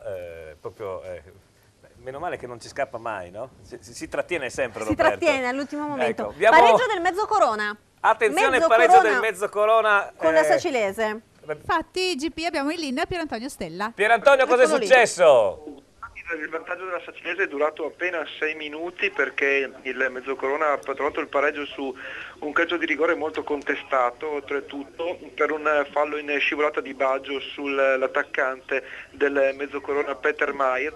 L'intervento sembrava, almeno così dalla tribuna, sul pallone, però per l'arbitro c'è stato anche un contatto, e tanto da ravvisare appunto gli estremi del calcio di rigore che ha trasformato il giovane Vincenzo Calì. Per cui qui a Mezzocorona 1-1, adesso la Sacilese ha rischiato ulteriormente per un mancato disimpegno del portiere Bazzichetto in uscita, per poco non ne ha approfittato Lorenzi praticamente a porta sguarnita, però il punteggio rimane ancorato sul 1-1. Benissimo, grazie Pierantonio, ci sentiamo tra il primo e il secondo tempo per un'analisi veloce di questo appunto primo tempo che sta per concludersi, quindi Mezzocorona che pareggia con la Sacilese 1-1. Il Marano è raddoppiato, ecco, Marano 2, Dro 0. E quindi il Marano diciamo prende il largo, d'altra parte non c'erano dubbi vista la statura di questa squadra insieme al Pordenone. assolutamente di un'altra categoria, già attrezzata forse per la nuova Lega Pro. Nel frattempo Pordenone Montebelluna mi mette un pallino giallo Datasport. No, guarda, veramente me lo sto inventando, vedi? Il pallino giallo. È apparso un pallino giallo, però non c'è ancora scritto rinviata, quindi il pallino giallo è come semaforo, sai che giallo. rosso, giallo e verde. Prima era un attimo il fa era giallo è verde. corri per passare. Oppure giallo. frena perché sta dipende. Vabbè, basterebbe andare a leggere la leggenda. Dunque, no, tornando sul discorso di prima con il nostro amico Enzo Barbaresco e con tutti gli amici dello studio, si parlava di Galatasaray-Juve, là non era tanto, dal mio punto di vista, una questione sportiva, lì c'entrano credo solo sponsor e quant'altro a questi livelli, perché io ho visto la foto del campo perché non ho visto la partita, lavoravo, il lato dove teoricamente la Juve avrebbe dovuto attaccare era una specie di cantiere a cielo aperto, bastava un po' di malta per tirare su un condominio là. Ma vede, il problema è questo, sotto l'aspetto arbitrale, se l'arbitro ritiene che la partita possa essere giocabile perché il pallone rimbalza e i giocatori delle due squadre, nessuno protesta perché a tutti va bene, sì. Questo è molto importante. Assolutamente. Sì, difficilmente che non protestavano, cioè non rimbalzava il pallone. No, quello che infatti ci dice Enzo è come mai la Juventus ha accettato di giocare a quel punto, no? Non intanto giocare, però mentre stai giocando, nell'interruzione il capitano si vede, diventa evidente, diventa pubblico, va dall'arbitro, no? E si capisce che lascia intendere che il campo non è praticabile con gesti, fa capire che quindi presenta, diciamo in un certo senso, ufficialmente delle riserve. Certo. Secondo me se l'arbitro ha avuto ordine di far giocare si gioca. No, ordini non esistono, per me perché così. L'arbitro ha piena autonomia assoluta e a personale. quei livelli là secondo me no. Quei Sponsor, livelli là, io ho soldi. arbitrato per 10 anni e No, quindi, ma parliamo del cielo, non metto in quindi discussione. di conseguenza le posso assicurare che non c'è nessuna interferenza da parte di nessuno. Nessuna interferenza. Sta di fatto che le condizioni così negative come si è visto valgono per una, vanno per l'altra, poi ha subito la rete mi pare l'ultimo minuto, è stata anche una sfortuna, poteva andare bene per dire, certo, no? sì. Eccoci, però diciamo non viene mai fatta nessuna pressione sull'arbitro. Tra l'altro i due allenatori, sia Mancini che Conte, avevano espresso l'idea di non giocarlo, Per esempio, no? Infatti gli interessi che erano sotto a quella partita erano troppo grandi per non farla giocare, finito là. Sì, e l'arbitro si è adeguato. Non si trova talmente intasato il calendario che non riesci a poter inserire sì, perché il giorno successivo c'erano le c'era l'Europa League e poi sono i ma c'era l'estrazione. No, il lunedì comunque era, perché i sorteggi, quindi dovevano per però forza. Questo diciamo indipendentemente da quella che è la decisione arbitrale, l'arbitro deve decidere conseguentemente le condizioni del terreno, però come dicevo prima per l'altro caso devi tenere intelligentemente conto di quelle che sono le opinioni delle due società in sostanza. Certo. Perché se le due società nelle condizioni del campo del Galatasaray fino all'inizio della partita dicono guardi non ci sono le condizioni, non è certo l'arbitro di dire sì ci sono le condizioni, ma lì però le condizioni non c'erano. Non c'erano, apparentemente vedendo per televisione sembravano molto negative. Sì. Come non c'erano a Perugia quella volta con Collina, non c'erano neanche l'altra volta. Però è anche vero che non c'erano neanche per il Galatasaray, Cioè, no, non è che no, è stata, diciamo che il giorno dopo, perché io ho visto le immagini il giorno successivo e non so se l'abbiano fatte vedere in diretta, gli addetti del campo del Galatasaray sono messi di buzzo buono per riuscire a rovinare il campo dove doveva attaccare la Juventus, perché si vedeva chiaramente la metà campo della Juve. Ma avrebbe attaccato il Galatasaray dopo, Un quarto d'ora. Primo tempo. Quello il giorno dopo? No, quello il giorno dopo. Sì, quando la Juve ha giocato un quarto d'ora in attacco, ha giocato nella zona rovinata, ha giocato la Juve 45 minuti nel campo disastrato. Se andava 0-0 andava bene, qui non saremmo discutendo. Infatti, ma infatti io adesso non volevo parlare pro Juve o contro Juve, volevo parlare della regolarità, no, di queste partite. Queste partite sì, comunque nel caso lì in Turchia ci hanno detto che il terreno è un terreno che ha riscaldamento sotterraneo, quindi con grande assorbimento. loro si sono adoperati per spazzare lateralmente la neve, quindi si sono dati un po' da fare. Il pallone non è che rimbalzasse, è che la situazione generale con tutta questa neve che stava cadendo continuamente, dava psicologicamente i presupposti che il campo potesse non essere praticabile. Certo. Oggi noi formuliamo delle riserve perché l'ultimo minuto Schneider, mi pare, segnò la rete e quindi qui stiamo a discutere, ma se non avesse segnato si sarebbe qualificata la Juventus, a quest'ora non ne discuteremo. Come al solito, non le solite polemiche all'italiano. Omar, visto che sei intervenuto, c'è l'ennesima turno di campionato di Serie A che io definisco oramai ridicolo. Diciamo il pane vin applicato in questo sorta di weekend lungo. Che viene spalmato su 2 giornate, cominciando dalle ore 15, infatti da 14 minuti è cominciato Chievo-Cagliari. Che sono ancora ferme sullo 0-0, poi alle 18 Fiorentina-Livorno, alle 20:45 allo Juventus Stadium il big match Juventus-Roma, che potrebbe segnare già la sorte del campionato in caso di vittoria della Juventus. Diciamo che è un 50% d'Italia, come sempre in questi casi tifa Roma, perché altrimenti diciamo così si può già tirare giù le serrande, consegnare lo scudetto alla Juventus, ma anche secondo me comunque la Juventus lo può perdere solo lei il campionato. Poi domani, giorno dell'Epifania, alle 12:30 Napoli-Sampdoria, alle 15 Udinese-Verona, Catania-Bologna, Genoa-Sassuolo, Milan-Atalanta e Parma-Torino. Chiude il programma alle 18:30 Lazio-Inter. Non sentite verso le 23. No, almeno guarda, sto guardando. Era più divertente. Permettimi, Giovanni, di fare gli auguri a Eddie Reia, che domani debutta sulla panchina della Lazio in questa famosa telenovela. Ma a proposito, Eddie, come è finita? Non ancora lieto fine. Abbiamo avuto un incontro che è durato parecchio e alla fine Lotito ha ritenuto che sia stato scorretto Pektovic a prendere accordi con la federazione svizzera senza avvertirlo e di conseguenza lo ha denunciato, cioè lo ha licenziato per giusta causa. Perché io sentivo però che c'erano questi 5 giorni e teoricamente domani poteva andare Petkovic sulla panchina. No, infatti si era riservato la decisione dopo l'incontro. Hanno avuto l'incontro, perso un colpo. E quindi lui aveva proposto una liquidazione di 100.000 euro a Pektovic. Sì. E praticamente un decimo di quello che gli spetterebbe. Pektovic naturalmente ha detto di no, e quindi... Invece dopo ti racconto io come è andata a finire. Però prima abbiamo un collegamento telefonico. Abbiamo un collegamento con chi? Sara, abbiamo capito cosa vuol dire pallino giallo. Dario Peroso ce lo spiega in diretta. Dario, allora raccontaci tutto.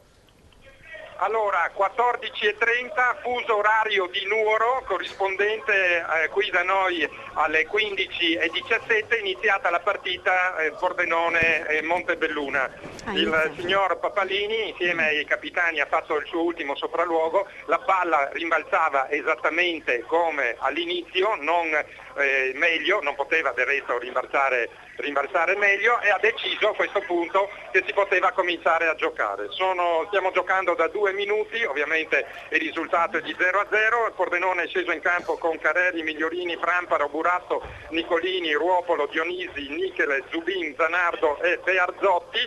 Da segnalare il ritorno in panchina di Denis Macan dopo l'infortunio che l'ha tenuto lontano dai campi per circa 2 mesi. Macan è quello che aveva deciso all'86esimo del primo tempo il match di andata a favore del Pordenone, 1-0, come ben tutti quanti ricorderanno sicuramente Emma ce l'ha ben in testa come era finita quella partita lì. Il Montebelluna invece scende in campo con Rigo, Bedin, Frassetto, Bressan, De Marc, Severnini, Bonetto, Nicoletti, Zanetti, Dalmaso e Garbuio. Allena il Pordenone ovviamente Parlato, mentre il Montebelluna è allenato da quel Daniele Fasa che era regista qui al Pordenone ai tempi di Ettore Sedden, se lo ricorderà bene Omar Costantini e probabilmente se avete in studio anche Pertoldi, perché veramente noi ce lo ricordiamo all'Udinese, sai, più che al Pordenone, io e di Pertoldi. Sì, no, ma ovvio, per questo ho parlato di Pertoldi. Ecco. Sì, perché, tra l'altro forse era in panchina proprio contro il Milan 30 anni fa, in quella famosa partita di Zico che fece quei 2 gol. Proprio cade oggi il trentennale. Questo non lo so che c'era. Ecco, voi che siete vecchi vi ricordate anche di quelle cose lì, certo. No? Era già colori però la Omar è la mia età, dai. Che altro era la più grande udinese di tutti i tempi quella, ecco perché ce la ricordiamo, almeno per quanto mi riguarda. Chi ha la tua età? Omar ha la mia età, come vecchi. Ma infatti infatti tu sei vecchio, dove è il problema? È arrivata. Sapevo che arrivava. Allora, naturalmente linea aperta. D'accordo, fino a tarda notte. Sì, fino a tarda notte. Voglio solo aggiornarti che il Marano ha raddoppiato col draw e purtroppo il mezzo Corona ha pareggiato con la Sacilese. Ha sempre la torre di buone notizie tu. E aspetta, e Giorgione Sanvitese rinviata. Ecco che ti mancava. Perché lì non ecco, era un bene. arbitro sardo per quello. Sì, perché non c'è un arbitro sardo, dice Omar. Vabbè. E in mezzo alle trombette il nostro Forza, Dario Dario, Perosa. coraggio. Va bene. Grazie Dario, ci sentiamo dopo. Però io ho sempre pallino giallo qua su sto Pordenone Montebelluna. Non devi fissarti sui GP, ho un messaggio che è arrivato che ci tengo a leggere perché dice: ho sentito Roberto Visentin molto euforico nel suo intervento da Vittorio Veneto, senza fare la spia, ma potrebbero essere i fumi del suo compleanno di ieri by Jay. Ringraziamo Jay. Non ci ha informato Roberto no, che era il suo no. compleanno, malissimo. Dopo gli tiriamo le orecchie quando abbiamo di nuovo il collegamento. Bene, io direi che ci fermiamo per la pausa pubblicitaria. Sono solo 4 minuti, poi rientriamo collegandoci tra il primo e il secondo tempo appunto della finale di Coppa Italia. Vediamo se riusciamo a metterci in contatto o col presidente del CRAS, che forse è meglio non interpellare in questo momento. No. E io direi che ci colleghiamo col direttore sportivo del Chions per sentire da lui appunto i suoi pareri su questo primo tempo che vede il Chions credo ancora in vantaggio, a meno che negli ultimi 5 minuti non abbiano pareggiato. Naturalmente tra pochi minuti, solamente 4, vero? 4 minuti. Buongiorno! Anche lei qui quest'oggi, come mai? Non pensavo. Perché non compie gli anni per quello. Pensavo che... Vabbè. Meno male che questa è giovane. Vabbè, ci vediamo tra 4 minuti con l'altra domenica allo Sparta Triveneto in poltrona. Buongiorno. Passa prima da In Outlet, spazio aziendale elettrodomestici grandi marchi. In Outlet Friuli, a Pradamano dietro al Bennett, a Roveredo in Piano dietro a Bartolini. Stile, carattere, prestazioni. Prova una passione integrale. Subaru, il marchio sinonimo di trazione integrale. Sina Auto, tutta la gamma Subaru la puoi vedere e provare da Sina Auto. La passione integrale. Sina Auto, concessionaria esclusiva Subaru per Pordenone e provincia.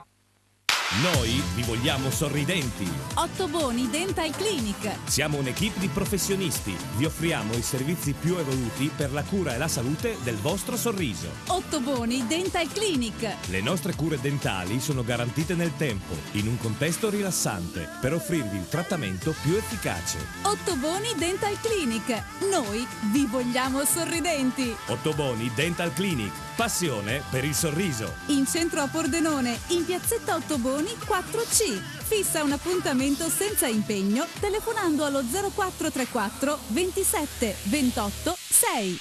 20 anni. 20 anni di birra, di gusto e di splendide serate. La Cerveseria.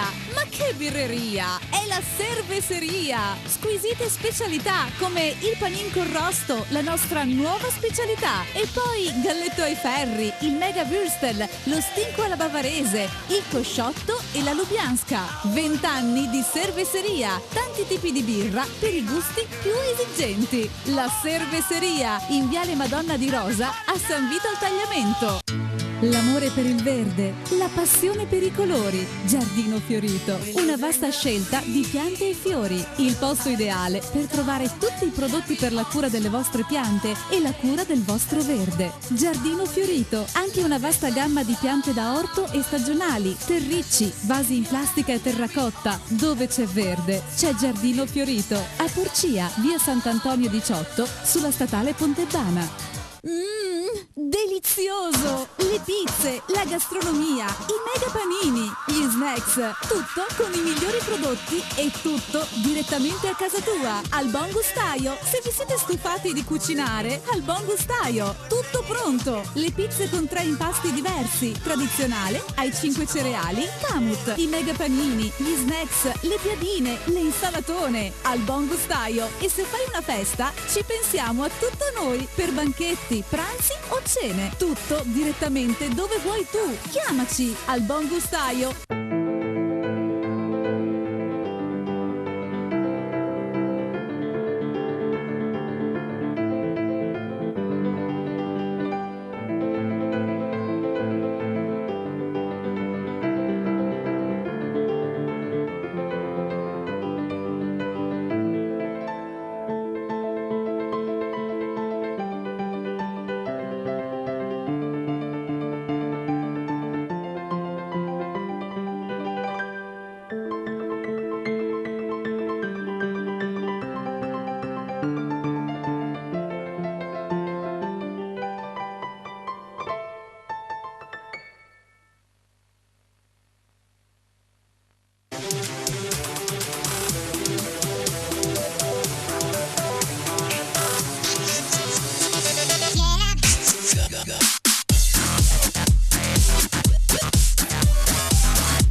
Keep your spirit alive.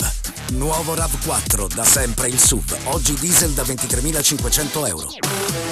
Vieni a provare il nuovo RAV4 presso Carini Auto, concessionaria esclusiva Toyota, Viale Treviso 27A, Pordenone. Adesso entra un po'.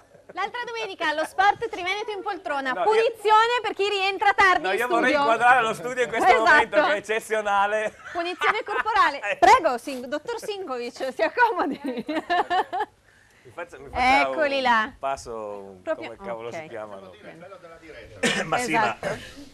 intanto voglio salutare il nostro editore, il Cavaliere Ruoso, grazie della telefonata, è sempre un piacere averla anche qua con noi. È la prima volta che ci chiama in diretta. È vero, è la prima volta. Una volta è venuto. Sì, è venuto a trovarci. La seconda puntata o la terza, mi ricordo. All'inizio. E quest'oggi ci ha anche chiamato, mi ha fatto veramente un grande piacere. Grazie Cavaliere, naturalmente. Allora, Tripletta del Marano. tripletta del Marano, quindi Marano oramai Vola via. sta volando via, ovviamente, sulle ali dell'entusiasmo. E volevo dire che il pallino del Pordenone è tornato verde.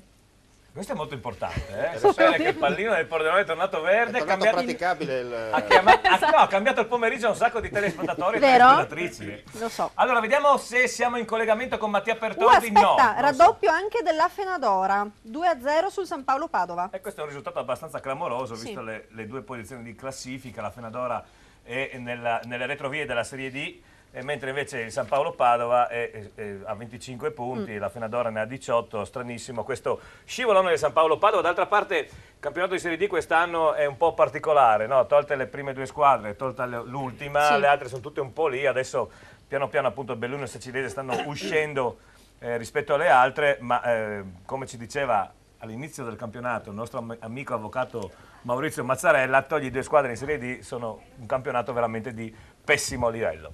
Vediamo Io volevo ringraziare invece un po' di amici che ci hanno scritto Assolutamente, i sì. loro risultati. C'erano la Valentina, Sergio e Federico. Naturalmente poi la partita del Pordenone è stata rinviata. Sì. Per cui chi abbiamo al telefono? Per cui vedremo C'è domani qualcuno? chi vince. Stanno giocando C'è qualcuno, c'è Mattia il nostro, Pertoldi. il nostro Emilio Ripari. Ah, Emilio! Emilio! Eccoci qua. Allora, primo tempo finito bene, spero, no? Sì.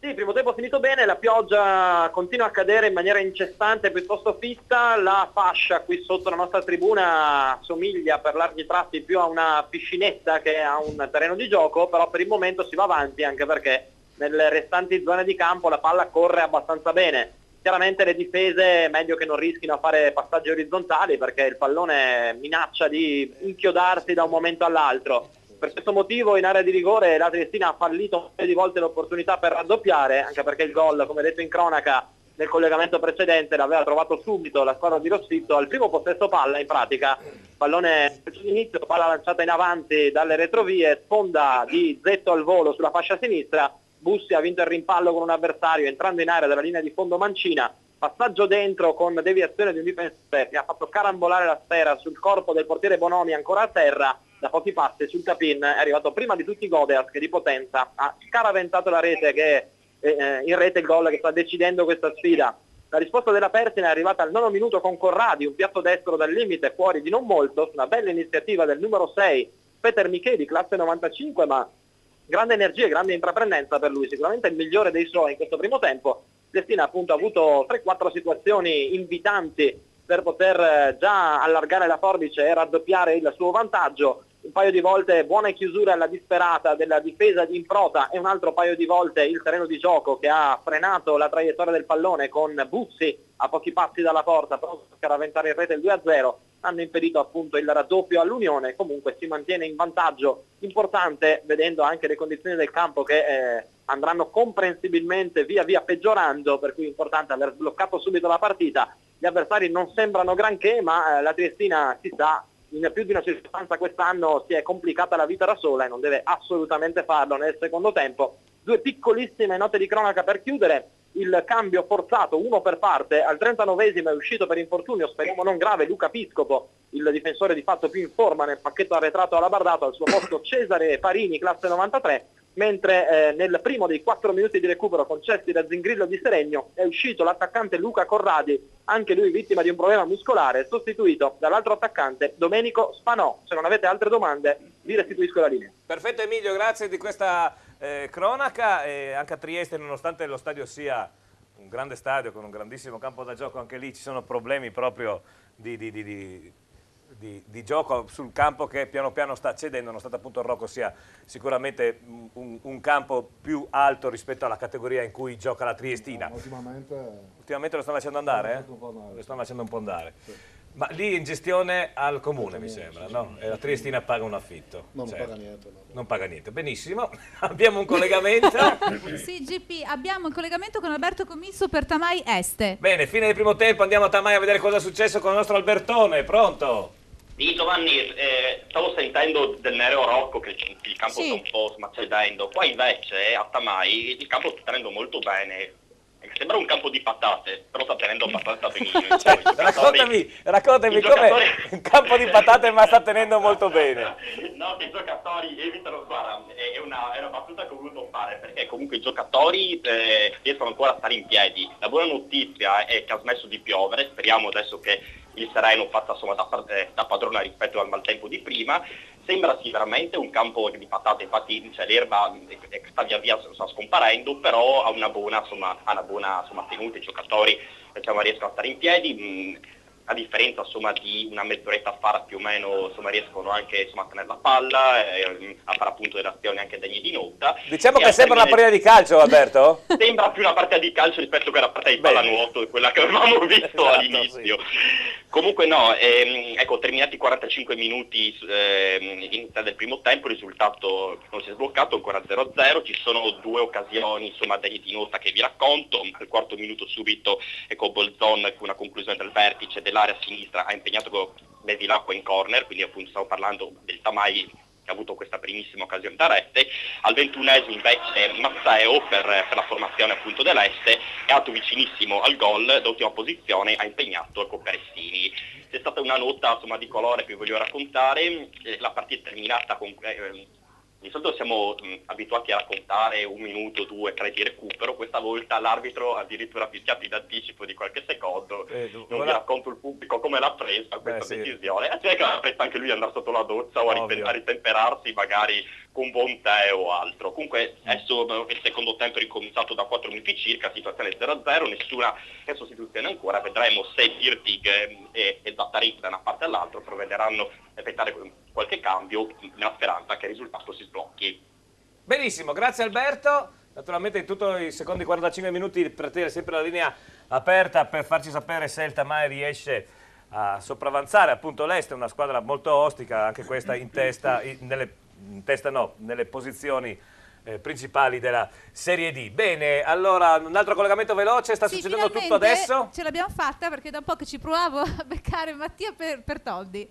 Mattia, allora raccontaci questo primo tempo, oramai inizio del secondo chiaramente. Sì, il secondo tempo è iniziato da meno di 60 secondi, il risultato è sempre di 2-1 a favore del Chios, un Chios che nel finale della prima frazione ha avuto 2 buone occasioni, di cui una clamorosa per portarsi sul doppio vantaggio. La prima al minuto numero 41, quando Zusso è stato bravissimo praticamente ad autolanciarsi, evitando così la posizione di fuorigioco del compagno di squadra Paciulli, è arrivato tu per tu col portiere avversario, ha servito il compagno Koulibaly leggermente lungo, a porta vuota, in scivolata, il collo di Vittore ha sparato purtroppo per il Chios sull'esterno della rete. E al primo dei 2 minuti di recupero concessi al signor Ferro di La Tisana, poi è svettato in alto su calcio d'angolo, mentre in questo momento viene ammonito lo stesso Koulibaly per fallo su Grujic, è stato più alto di tutti Candussio, senza trovare lo specchio grosso in chiusura di prima frazione. Poi Francescuto si è visto respingere la conclusione del portiere Cassolino Dagnolo. Benissimo, Mattia grazie, noi ci sentiamo tra un 10 minuti, quarto d'ora per avere ovviamente aggiornamento in tempo reale per quanto riguarda questa finale, ripetiamo, di Coppa Italia Eccellenza Friuli Venezia Giulia, che si gioca a Cervignano del Friuli, che vede Cras Repen Chions, in questo momento Chions è in vantaggio 2-1, abbiamo sentito da Mattia appunto che ha rischiato Chions anche di fare il terzo gol. Dunque abbiamo visto una scena, Enzo, no? Che io mi sono sempre chiesto, appena parlo con un arbitro importante, devo chiedere. Allora l'arbitro fischia, va ad ammonire e un giocatore si rivolge che insiste, no? Ma è subito al rosso e a casa, no? Queste sceneggiate che continuano a fare, no? Che ce n'erano molte meno ai suoi tempi, no? Invece ultimamente si vedono, no, questi atteggiamenti. Io dico, se c'è un direttore di gara vuol dire che qualcuno ha detto che lui dirige, quindi tu che giochi devi sottostare alle sue decisioni. Una volta che l'arbitro fischia è molto difficile che torni indietro sulle sue decisioni, tantomeno quando tira fuori un cartellino. A me, da quel poco che so io di regolamenti di calcio, mi sembra che ad ammonizione, se continua a protestare, dovrebbe esserci il rosso dritto, cioè il secondo giallo. Allora, è vero che in questo caso racconti la bandiera del Cagliari e quant'altro, ma siccome si vedono spesso e volentieri, e sempre più spesso e sempre più volentieri, queste scene, no? Che fanno A, perdere tempo, B, secondo me anche imbestialire la gente che è sugli stadi, sugli spalti, perché queste sceneggiate sono, secondo me, rischiano anche di falsare la partita a livello nervoso, no? Perché il giocatore si arrabbia e va contro l'arbitro, i compagni che lo appoggiano, la squadra avversaria, cioè... Perché gli arbitri stanno perdendo, diciamo, un Lobello, nessuno andava a dirgli qualcosa a suo tempo, mi ricordo, era famoso anche per quello. Anche Barbaresco, ma anche Agnolin era famoso, anche Michelotti. Anche Michelotti erano arbitri famosi. Giovanni, se permetti, prima che intervenga Barbaresco, una volta parlava solo il capitano, fino a qualche anno fa in campo. Cioè, quando ho giocato io, come tutti noi, mi ho giocato a calcio, parlava solo il capitano. Il giocatore non doveva parlava solo il capitano con l'arbitro e basta. Adesso qualsiasi cosa parlano tutti e via dicendo. Per quello volevo chiedere a un gran personaggio, a un grande arbitro come Enzo Barbaresco, come mai, forse la risposta ce l'ha data leggermente prima, no, all'inizio della trasmissione, come mai gli arbitri da adesso, Collina stesso a suo tempo, che tutti dicono Collina è uno dei più grandi arbitri di sempre, accettano, non dico questo dialogo, perché il dialogo magari ci può anche stare, ma accettano, perché non è che uno va dall'arbitro quando protesta e gli dice bravo ragazzo, ma cosa mi stai facendo a non fare il birichino? Non penso che siano questi i termini delle proteste. Allora io le farò un esempio così di carattere personale di una partita che ho diretto io. Juventus-Inter.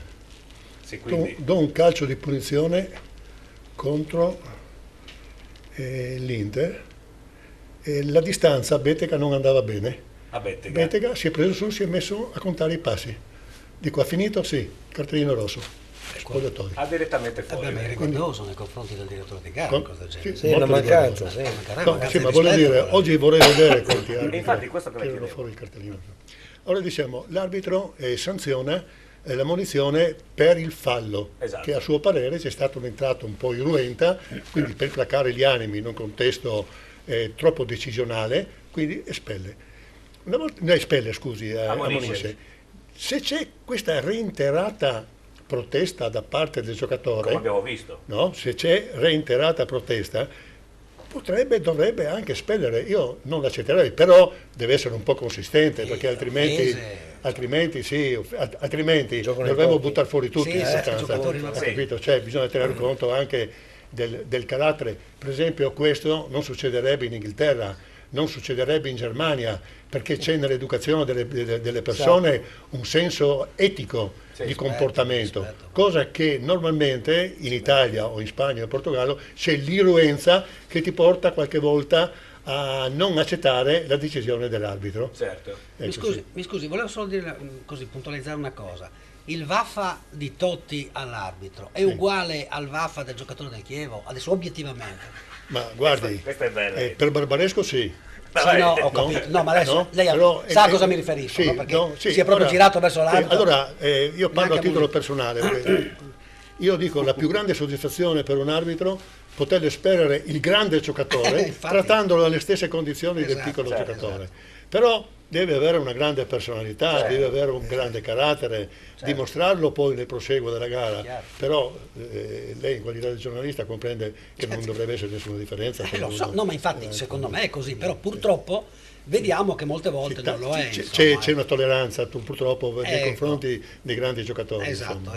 E quindi una diminuzione di personalità da parte dell'arbitro. E poi c'è questo tipo, adesso una banalità che le chiedo, un po' di sudditanza nei confronti delle grandi squadre. Inutile che mi riferisca alla Juve, che nel corso degli anni è sempre stata tacciata di essere un po' così, insomma, aiutata dagli arbitri. Lei dall'altra parte della barricata riconosce che ci può essere da parte di qualche arbitro questa cosa?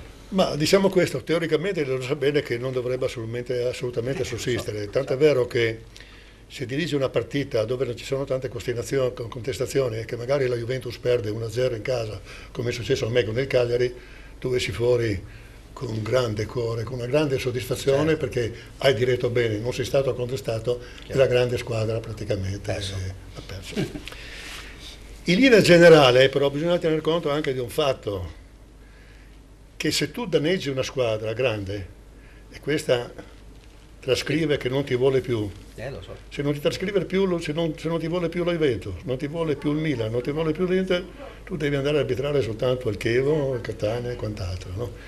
E allora però anche qui viene valutato naturalmente dalle persone preposte che questa subdistanza psicologica non venga ottemperata, perché altrimenti, siccome l'arbitro è visionato in ogni partita, il commissario speciale, che è un arbitro che ha diretto per tanti anni nelle massime categorie, è in grado di valutare questa subdistanza psicologica e naturalmente fare un rapporto negativo che ti pregiudica poi le partite successive. Certo, le partite successive. Ma secondo lei il fatto adesso di avere, oltre tutte queste telecamere in campo, che poi in tempo reale sappiamo benissimo, è vero che non c'è la moviola in campo, ma la moviola in campo c'è, anche se non lo ammettono, purtroppo c'è. L'ultimo esempio è Atalanta-Udinese, il rigore dato e ribaltato casualmente, vabbè, quindi lì qualcuno ha parlato nell'auricolare e non me lo toglie dalla testa.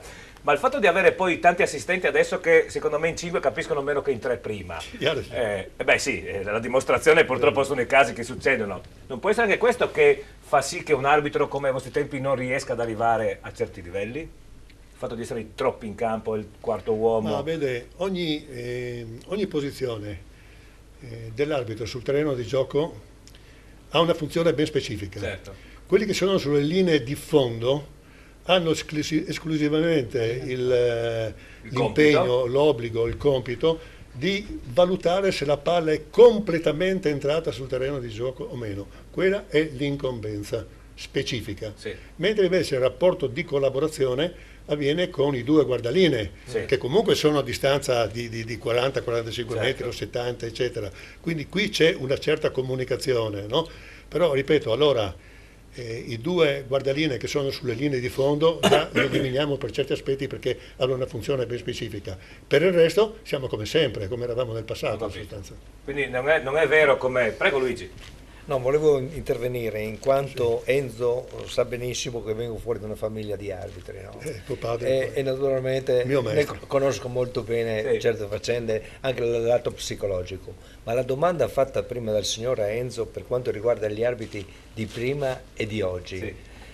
Allora, quelli di oggi hanno una pressione talmente forte rispetto a quelli come era Enzo, no? A parte la partita in sé, l'importanza di un derby, eccetera, ma quel famoso fuorigioco per 1 centimetro anche diventa un problema anche psicologico all'arbitro. La sera arriva a casa e va a vedere se effettivamente il segnalino, il collaboratore gli ha segnato o meno bene. Non serve arrivare a casa, allora, sa già quando entra negli spogliatoi. Poi ci adesso, sono la pressione degli sponsor, Sì, i giocatori che hanno i loro procuratori, interessi enormi che non c'erano, pochi, ma non è. Gli scandali sulle scommesse sono un insieme di cose oggi. Allora, vi interrompo un attimo perché mi sembra che abbiamo un collegamento con la Coppa Italia. Pronto? No, l'avevamo, GP purtroppo è caduto. Avevamo Giampaolo Sud che oggi è particolarmente impegnato anche. Ho capito. Niente, allora vediamo più tardi, Gemma, tra una domanda che volevo comunque, che è arrivata da un ascoltatore o un'ascoltatrice, non lo so, dice: gentilmente mi dite i marcatori del Chions, grazie e complimenti. Adesso ci informiamo. C'è stata una doppietta, non mi ricordo di chi. La doppietta di un attaccante del Chions. Il Marano è arrivato a 4. Bene, il Marano sta volando. Marano draw 4-0. Allora io ricapitolo la Serie D in questo momento, quando siamo al 15° del secondo tempo. Giorgione Sanvitese rinviata, Marano draw 4-0, Mezzocorona Sacilese 1-1, Pordenone Montebelluna 0-0, ma è cominciata alle 15:15, quindi siamo al 30° a Pordenone. Tamaieste 0-0, Triestina Fersina Perginese 1-0, Trissino Valdagno Belluno 0-1, La Fenadora San Paolo Padova 2-0 e Vittorio Falmec Fincantieri Monfalcone 0-0, mentre ricordiamo che a Cervignano si sta svolgendo la finale di Coppa Italia Eccellenza Friuli Venezia Giulia e al momento il Chions è ancora in vantaggio, a meno che non ci smentiscano adesso, su Cras Repen, per 2-1. Tra poco diremo anche all'amico o all'amica chi ha fatto la doppietta, perché mi sembra di ricordare. E GP, allora la doppietta è di Paciulli. Ecco, vedi che non mi ricordavo male, quindi doppietta di Paciulli per il nostro amico o amica che ci ha chiesto appunto il marcatore. Lo score, diciamo, quindi doppietta di Paciulli. Giovanni, vuole fare una battuta? Prego. Una curiosità così. È vero che ci sono gli errori compensati, nel senso che quando un arbitro si rende conto che ha commesso un errore, molte volte così poi... ne fa due. E così ne fa due, esatto. No, non esiste assolutamente. No, ho capito che non esiste come regola, però voglio dire, c'è questa ogni tanto di compensare. Potrebbe dare l'impressione, ma non è così. Sì, Vorrei infatti. rispondere alla domanda prima sua personale, certo, sul tempo passato e il tempo presente. Io ricordo una delle ultime partite che ho fatto io nell'84, quando ritornavo dalla semifinale della Coppa dei Campioni in Russia, Tbilisi-Hamburgo, che poi la squadra vincente si è incontrata con la Juventus ad Atene per la finale della Coppa dei Campioni. Quindi l'Hamburgo? Sì, perfetto. Quando io sono rientrato a Roma mi hanno detto: lei deve dirigere la partita del secolo, perché l'ultima partita è sempre quella del secolo, come quella che sarà questa sera, no? È sempre del secolo. Allora lì in sostanza la partita Roma-Juventus era 0-0. L'ultimo minuto, gli ultimi secondi, c'è una posizione di fuorigioco, essere o non essere. Io mi sono valso delle guardialine, il quale non ha segnalato, il giocatore attaccante va giù, segna la rete. La Juventus vince 1-0. Entriamo negli spogliatoi, non entra nello spogliatoio nessuno. Ero preoccupato. 5 minuti, 10, 15, 20, 25, 30, apro la porta, che di solito ci sono o giornalisti, nessuno. Madonna, cosa sta succedendo qua? Né dirigenti di una squadra, né dirigenti dell'altra. Madonna, Dio, cosa sta succedendo? Finalmente, dopo 35 minuti, compare Viola, che era il presidente della Roma, il quale mi dice, strano, dice, no? È sempre questione di 1 centimetro. Loro cosa avevano fatto? In tutta questa attesa erano collegati con la radio-televisione, con lo studio della radio, come siamo noi qui adesso, no? E sta a vedere in tutte le posizioni la posizione del giocatore che aveva segnato, se era fuori gioco o meno.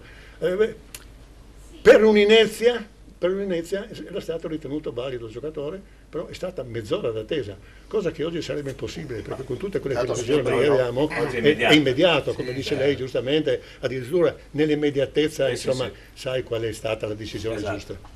No, perché poi a volte, Enzo, nonostante 7-8 telecamere non si capisce ugualmente cosa è successo, questo è anche il bello, no? Perché succede spesso, l'arbitro a velocità succede spesso che quello che con 7-8 replay, telecamere diverse non si riesce a capire, visto la quindi qualche volta diamo anche qualche piccola giustificazione all'arbitro. Questo assolutamente. Molte volte a volte però purtroppo come si parlava all'inizio, il fatto della differenza dei caratteri dei vecchi arbitri rispetto ai nuovi, ci sono quelli nuovi che sembrano mancare di questo, no? O comunque non avere lo spessore del mancano un po' della dovuta esperienza, anche perché oggi arrivi internazionale abbastanza velocemente, no? Io sono arrivato internazionale dopo quasi 15-20 anni di arbitraggio, no? In Serie A, no? Quindi hai acquisito un'esperienza notevolissima, il comando a distanza, quindi c'è da parte dei giocatori un rapporto non dico di timore, ma insomma di riverenza perlomeno, insomma, in funzione dell'esperienza acquisita. Quindi... Ma secondo lei, ha detto una cosa giusta, adesso io voglio ribaltargliela. Giustamente lei ha detto, una volta dei giocatori avevano timore di noi arbitri di questo livello. Sì, Madonna, adesso c'è ancora? No. Poco, non è, però vede adesso... Cioè, è una situazione completamente cambiata, no? Anche nella società civile è così. Nella società civile ragazzi, non mica più rispetto, è cambiato anziani, tutto, non c'è rispetto nella scuola, nella società. In media abbiamo 2 televisioni che parlano continuamente di uno sbaglio, di un minimo sbaglio di un arbitro. Sì. 2 televisioni o 2 o 3 televisioni parlano solo di questo. Creiamo una psicosi che alla fine l'arbitro, alla fine vediamo tutti questi lo stadio che dice, tutti questi che manda i messaggi, e l'arbitro a un certo punto sono dei giovani, no? E questo anche. Manca la personalità. Giovani. In Serie A si arriva a 32, 33, 34, non è che proprio sono se permetti, voglio dire, a suo tempo Collina, quando arbitrava Collina, nessuno osava perché aveva acquisito un'esperienza notevole ormai, no? aveva una padronanza, aveva offerto una garanzia timore, professionale, no? Perfetto, bravo. Nell'ultimo decennio adesso, no? Abbiamo questo, ma ce n'è ancora qualche arbitro in gamba.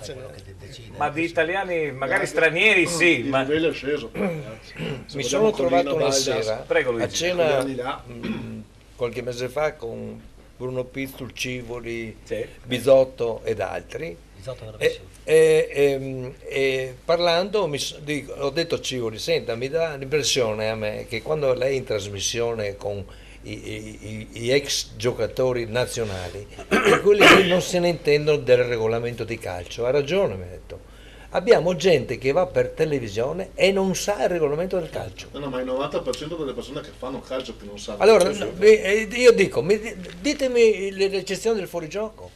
Quando l'arbitro rimette con la palla lui, quanti giocatori possono stare vicino? Non sanno niente. Scusa, sì, no, hai fatto bene, no? Cioè, ma sono tante io ho avuto allenatori in Serie A anche, pure. Ma hai ragione, no? Perché sento anche questi cronisti, adesso non faccio nomi di televisioni, in cui vedi dei giudizi, calcio di rigore, non calcio di rigore, non fuori gioco. Ma cosa dico, è impazzito questo qui? È talmente evidente, quindi non c'è la conoscenza, no? Non c'è la conoscenza. E che molte volte c'è la faziosità di chi trasmette. E tanti la faziosità di chi trasmette. Credo, si vede solo in siamo una tutti direzione, commissari tecnici, questo è normale. Una battuta al volo prima della pubblicità, Giovanni. Milioni di persone però seguono quello che dice il cronista. Purtroppo è vero, questo è vero. No, invece è un episodio capitato proprio a Barbaresco che inventò il cosiddetto non gol. Quella partita di Ascoli quando vide il pallone tornare fuori dalla porta.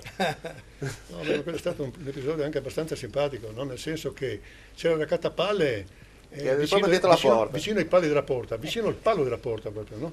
E la palla è arrivata proprio, a mio parere, sul palo della porta, ma invece il ragazzino sembra che si è messo il piedino, quindi parliamo al limite, no? Geniale. E lì c'era il capitano del Bologna, un famosissimo giocatore che adesso non mi sovviene, va bene, il quale mi viene vicino. No, mi viene vicino e mi dice Bulgarelli. Ah sì, era mi pare l'ultimo anno di Bulgarelli. E mi dice, ma guardi arbitro, che forse sembrerebbe che il ragazzino abbia toccato la palla, sa? Ma io non, ma dopo 10 minuti, ma io non credo, no? Sono andato negli spogliatoi e il commissario speciale, sempre la persona preposta al controllo, mi dice, sai, in tribuna si diceva che forse il raccattapalla ha toccato la palla col piede, no? Ora diventa, a parte il fatto che il Bologna aveva vinto 3-1, quindi non faceva testa, perché purtroppo il risultato talvolta si facilita le cose, no? Se fosse stato diversamente invece sarebbe stato un bel problema. Sarebbe stato un bel problema. Mi spiace interrompervi, abbiamo un collegamento? Sì, GP, c'è da Tamai Alberto Commisso. Albertone, scusa l'attesa, ma si parlava di cose molto belle, allora... Non preoccuparti, no, intervengo solo per segnalarti che Leste è appena passato in vantaggio. Mi dispiace per i nostri amici di Tamai, però purtroppo è arrivata questa doccia gelata, come la chiamo di solito io. È stata solo da raccontarti una decisione clamorosa del portiere Peressini. Allora, Tonus, punizione dalla tre quarti di campo, quindi siamo lontanissimi dall'area appunto di rigore. Una punizione potente, il pallone si è impennato, è sceso a campanile, il portiere pensava che la palla uscisse, andasse alta, non è intervenuto e la palla si è insaccata in rete, quindi una beffa incredibile, un errore clamoroso, un portiere insomma così che gioca in questa categoria è un 93, però queste cose probabilmente forse non dovrebbero neanche accadere, una svista incredibile, e quindi appunto insomma l'Este al 22esimo del secondo tempo è passato in vantaggio, quindi il nuovo parziale Tamai 0, Este 1. Bene, no, ma insomma andiamo avanti, grazie Alberto, bene il tuo collegamento. Allora, prima di andare in pubblicità abbiamo lo spazio, adesso lo stop pubblicitario, ricapitoliamo la Serie D, ricordiamo 18ª giornata, siamo più o meno al 25esimo del secondo tempo, Giorgione Sanvitese rinviata, Marano 4, Dro 0, Mezzo Corona Sacilese 1-1, Pordenone Montebelluna 0-0, cominciata alle 15:15, Tamai 0, Este 1 come abbiamo appena sentito, Triestina Fersina Perginese 1-0, Trissino Valdagno Belluno 0-1, La Fenadora San Paolo Padova 2-0, infine Vittorio Falmec Fincantieri Monfalcone 0-0, ricordandovi che si sta giocando la finale di Coppa Italia a Cervignano per quanto riguarda l'eccellenza delle Friuli Venezia Giulia e il Chions è in vantaggio col Kras Repen per 2-1. Cosa c'è adesso? La pubblicità, 4 minuti e poi torniamo con l'altra domenica, lo Sport Triveneto. Hai visto? No, tra poco poi avremo tutti i gossip dei giocatori del Friuli Venezia Giulia. Da chi? Annalisa Anastasi che ha studiato. Pensavo Eleonora non sai niente. Eleonora poi ci confermerà ciò che dice Annalisa Anastasi, così si mettono loro due fino qua. Parleremo con Raffaele per quanto riguarda il suo nuovo spettacolo, il suo libro, ma anche il suo spettacolo che arriva in Friuli Venezia Giulia. Invece ti devo dire che il mio papà ci scrive ed è arrabbiato, dice che siamo troppo anti-juventini. Non gli è piaciuta la storia di Bettega, credo. Non se la ricorda. Signor Marino, guardi, vede, io non sono gobbo, vede? Io sono dritto, perfetto. C'è la pubblicità, ci vediamo tra poco, 4 minuti. 4 minuti. Passa prima da In Outlet, spazio aziendale elettrodomestici grandi marchi. In Outlet Friuli, a Pradamano dietro al Bennett, a Roveredo in Piano dietro a Bartolini. Stile, carattere, prestazioni. Prova una passione integrale. Subaru, il marchio sinonimo di trazione integrale. Sina Auto, tutta la gamma Subaru la puoi vedere e provare da Sina Auto. La passione integrale. Sina Auto, concessionaria esclusiva Subaru per Pordenone e provincia. Noi vi vogliamo sorridenti. Ottoboni Dental Clinic. Siamo un'equipe di professionisti. Vi offriamo i servizi più evoluti per la cura e la salute del vostro sorriso. Ottoboni Dental Clinic. Le nostre cure dentali sono garantite nel tempo, in un contesto rilassante, per offrirvi il trattamento più efficace. Ottoboni Dental Clinic. Noi vi vogliamo sorridenti. Ottoboni Dental Clinic. Passione per il sorriso. In centro a Pordenone, in piazzetta Ottoboni 4C. Fissa un appuntamento senza impegno telefonando allo 0434 27 28 6. 20 anni. 20 anni di birra, di gusto e di splendide serate. La Cerveseria. Ma che birreria? È la Cerveseria. Squisite specialità come il panin con rosto, la nostra nuova specialità. E poi galletto ai ferri, il mega würstel, lo stinco alla bavarese, il cosciotto e la lubianska. 20 anni di Cerveseria. Tanti tipi di birra per i gusti più esigenti. La Cerveseria in Viale Madonna di Rosa a San Vito al Tagliamento. L'amore per il verde, la passione per i colori. Giardino Fiorito, una vasta scelta di piante e fiori. Il posto ideale per trovare tutti i prodotti per la cura delle vostre piante e la cura del vostro verde. Giardino Fiorito, anche una vasta gamma di piante da orto e stagionali, terricci, vasi in plastica e terracotta. Dove c'è verde, c'è Giardino Fiorito. A Porcia, via Sant'Antonio 18, sulla statale Pontebana. Delizioso! Le pizze, la gastronomia, i mega panini, gli snacks, tutto con i migliori prodotti e tutto direttamente a casa tua. Al Buon Gustaio, se vi siete stufati di cucinare, al Buon Gustaio, tutto pronto. Le pizze con 3 impasti diversi, tradizionale, ai 5 cereali, Kamut, i mega panini, gli snacks, le piadine, le insalatone. Al Buon Gustaio. E se fai una festa, ci pensiamo a tutto noi per banchetti, pranzi o cene. Tutto direttamente dove vuoi tu. Chiamaci al Buon Gustaio.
Keep your spirit alive. Nuovo RAV4, da sempre il SUV. Oggi diesel da 23.500 euro. Vieni a provare il nuovo RAV4 presso Carini Auto, concessionaria esclusiva Toyota, Viale Treviso 27A, Pordenone. Eccoci qui, l'altra domenica allo Sport Triveneto in poltrona, subito con un aggiornamento della Serie D. Sì, e rientriamo con una bellissima notizia per tutti gli amici della Destra Tagliamento, ovvero sia la Sacilese è tornata in vantaggio a mezzo Corona, quindi mezzo Corona 1, Sacilese 2. Abbiamo in collegamento, penso, Pierantonio Stella. Ci sei? Sì, Giovanni, eccomi. Allora, come dicevi tu, nuovo vantaggio della Sacilese con uno splendido gol di Fraccaro. Il fantasista della formazione biancorossa ha ricevuto palla a poco più di 20 metri e di sinistro ha scaricato sotto la traversa della porta difesa dal portiere trentino Davide Zomer. Per cui qui in questo momento è mezz'ora, per cui a poco più di un quarto d'ora, considerando il recupero della fine della partita, la Sacilese è tornata a portarsi in avanti e conduce per 2-1. Beh, diciamo Pierantonio che Fraccaro ha cominciato insomma a farne di gol, no? Sì, questo per lui è il suo quarto stagionale, sono oltretutto, ecco, c'è da dire, in ossequio a quello che è il suo talento, quelle che erano aspettative anche della vigilia della stagione, quando arrivò dal Bassano con appunto la nomea di essere un giocatore dalle doti particolarmente spiccate, doti tecniche particolarmente spiccate, sta rivelando gol mai banali come quello di oggi. Benissimo, allora intanto ti ringrazio Pierantonio e ci aggiorniamo più tardi sperando di avere un ulteriore gol della Sacilese o che tu ci racconti che finisce così, va bene? Grazie a voi. Grazie. I miei amici del Draw hanno segnato un gol. Tu tifi per le squadre più deboli? No, io tifo per i trentini. Ah, ecco. Di qualsiasi squadra allora, ricapitoliamo poco dopo il 30° del secondo tempo la Serie D. Giorgione Sanvitese rinviata, Marano Draw 4-1. Come abbiamo sentito da Pierantonio Stella, la Sacilese è andata in vantaggio di nuovo sul mezzo Corona per 2-1. Pordenone Montebelluna, dovremmo avere tra poco Dario Perosa in collegamento. Vediamo se c'è, così sentiamo in diretta l'aggiornamento. Volevo anche salutare degli ascoltatori che ci scrivono al nostro numero. E volevo salutare te, la meravigliosa Eleonora Mazzarri. I tifosi di San Vito la vogliono ogni domenica in trasmissione e tutto lo studio. E grazie per la compagnia. Allora, io ringrazio Eleonora, ti tocca, questi tutte le amici. domeniche. Io consiglio un nostro amico a San Vito. Udinese permettendo. Vabbè, chiaramente, certo. Non ho ancora l'ubiquità, però. L'ubiquità o l'obliquità? L'ubiquità. Udinese, Inter è moroso. Dipende dalle serate, l'ubiquità. Quella è l'obliquità delle serate. Vabbè, non dico la battuta che volevo fare. Ecco. Dunque, grazie naturalmente agli amici che ci mandano gli sms. Se volete farlo, il numero è 348 294 7672. Gemma, avevamo Dario? Sì, c'è. Allora Dario, è finito il primo tempo o siete ancora lì? No, non è ancora finito il primo tempo, siamo al minuto di recupero, un minuto è stato dato di recupero. Innanzitutto mi aggiungo e mi iscrivo subito alla Leonora Fan Club di San Vito. Sì. Ma volevo dire che il Pordenone è passato in vantaggio al 42esimo. Indovina chi ha segnato per il Pordenone? Mi sembra Zubin, sbaglio? Bravo, esattamente. Per un calcio di punizione più o meno della stessa posizione in cui ha realizzato all'ultima del 2013 contro l'Este, questa volta però ha scelto l'angolino alla sinistra del portiere invece che l'angolino alla destra. Calcio e gol per il giusto vantaggio del Pordenone, perché il Pordenone aveva creato occasioni già al quarto minuto con Zanardo che aveva calciato alto da 4 passi, e poi al 24esimo ancora invece per il Montebelluna con Careri che è riuscito ad alzare in angolo un pallone, poi al 32esimo Zanardo ancora a Zubin, pallonetto di quest'ultimo salvato sulla linea da Bressan, reclamo per un calcio di rigore su Zanardo al 33esimo, invece il direttore di gara l'ha considerato simulazione, quindi si è beccato un giallo, e poi al 42esimo la punizione per fallo di Nichele trasformata da Zubin nell'1-0 il Pordenone, un gol che vale tanto quanto i 4 del Marano con il draw. 3 punti sono sempre. Sì, comunque Dario, aspetta un attimo perché lì deve ancora finire il primo tempo, tra 10 minuti finisce la partita, c'è un tempo esatto di differenza, magari il Pordenone ne fa altri, no? Sì, no, a questo punto dico. Poi voglio dire, una cosa è il Montebelluna, lo dicevo Dario, una cosa è il Montebelluna, una cosa è il draw, tra parentesi, sì, come squadre. Sì, no, ovviamente, il Montebelluna, devo dire la verità, forse sembrerebbe che il terreno pesante, magari siccome il Pordenone ha un tasso di qualità tecnica superiore decisamente a quello del Montebelluna, no? Sembrerebbe, uno dice il terreno di gioco favorisce il Montebelluna, invece no, io penso che favorisca il Pordenone, perché il Montebelluna ha dimostrato, quando è riuscito a correre anche sul fango, di avere una velocità doppia rispetto ai Ramari, ai neroverdi, anche perché sono tutti ragazzi giovani quelli del Montebelluna, in particolare segnalo Bonetto del 97, Dalmaso del 96, che veramente stanno facendo una grandissima partita. Quello che conta però è che il vecchio segna sempre. Averla di vecchi come lui, Certamente. Dario, allora noi ci sentiamo naturalmente fino alla fine della trasmissione, la linea è aperta per i gol per te, comunque ti ricontattiamo anche noi, va bene? Va bene. A dopo. Grazie. Raddoppia il Belluno. Ecco, questo non ci voleva per la Sacilese. Raddoppia il Belluno, diciamo Trissino Valdagno 0, Belluno 2. Quindi diciamo che chiude la pratica il Belluno a Valdagno. Sì. A noi manca un vecchio, no? GP, abbiamo anche Alberto Commisso. Alberto Commisso, vediamo cosa succede a Tamai. Giovanni, io volevo farti una domanda. Come ti piacciono le lasagne per qualche preferenza? Sapevo che era scontata che Lasagna ha segnato il raddoppio dell'Este. Giustamente, infatti il capocannoniere. Kevin Lasagna ha servito il 2-0 per l'Este, ormai io credo al 36esimo che la partita sia ormai conclusa, virtualmente conclusa, ma devo dire una grave attenzione ancora di Peressini, il portiere oggi, guarda, se dovessi dare i voti gli dare un bel 4, perché una partita così credo che Peressini abbia ricordi di giocarla. È stata una conclusione di Lasagna proprio a fil di palo, però sul primo palo è intervenuto estabtivamente Peressini, non è riuscito a deviare la palla, quindi 2-0 adesso la nuova situazione, siamo al 37esimo, 10 minuti credo ormai alla fine di questa partita, e credo che questo 2-0 ormai sia proprio la mazzata finale che condanna il Tamai e naturalmente fa felice questo Este, che in fin dei conti credo meriti questo vantaggio per quello fatto vedere fino adesso. Comunque un po' di colpa ce l'ha anche Zubin, sai?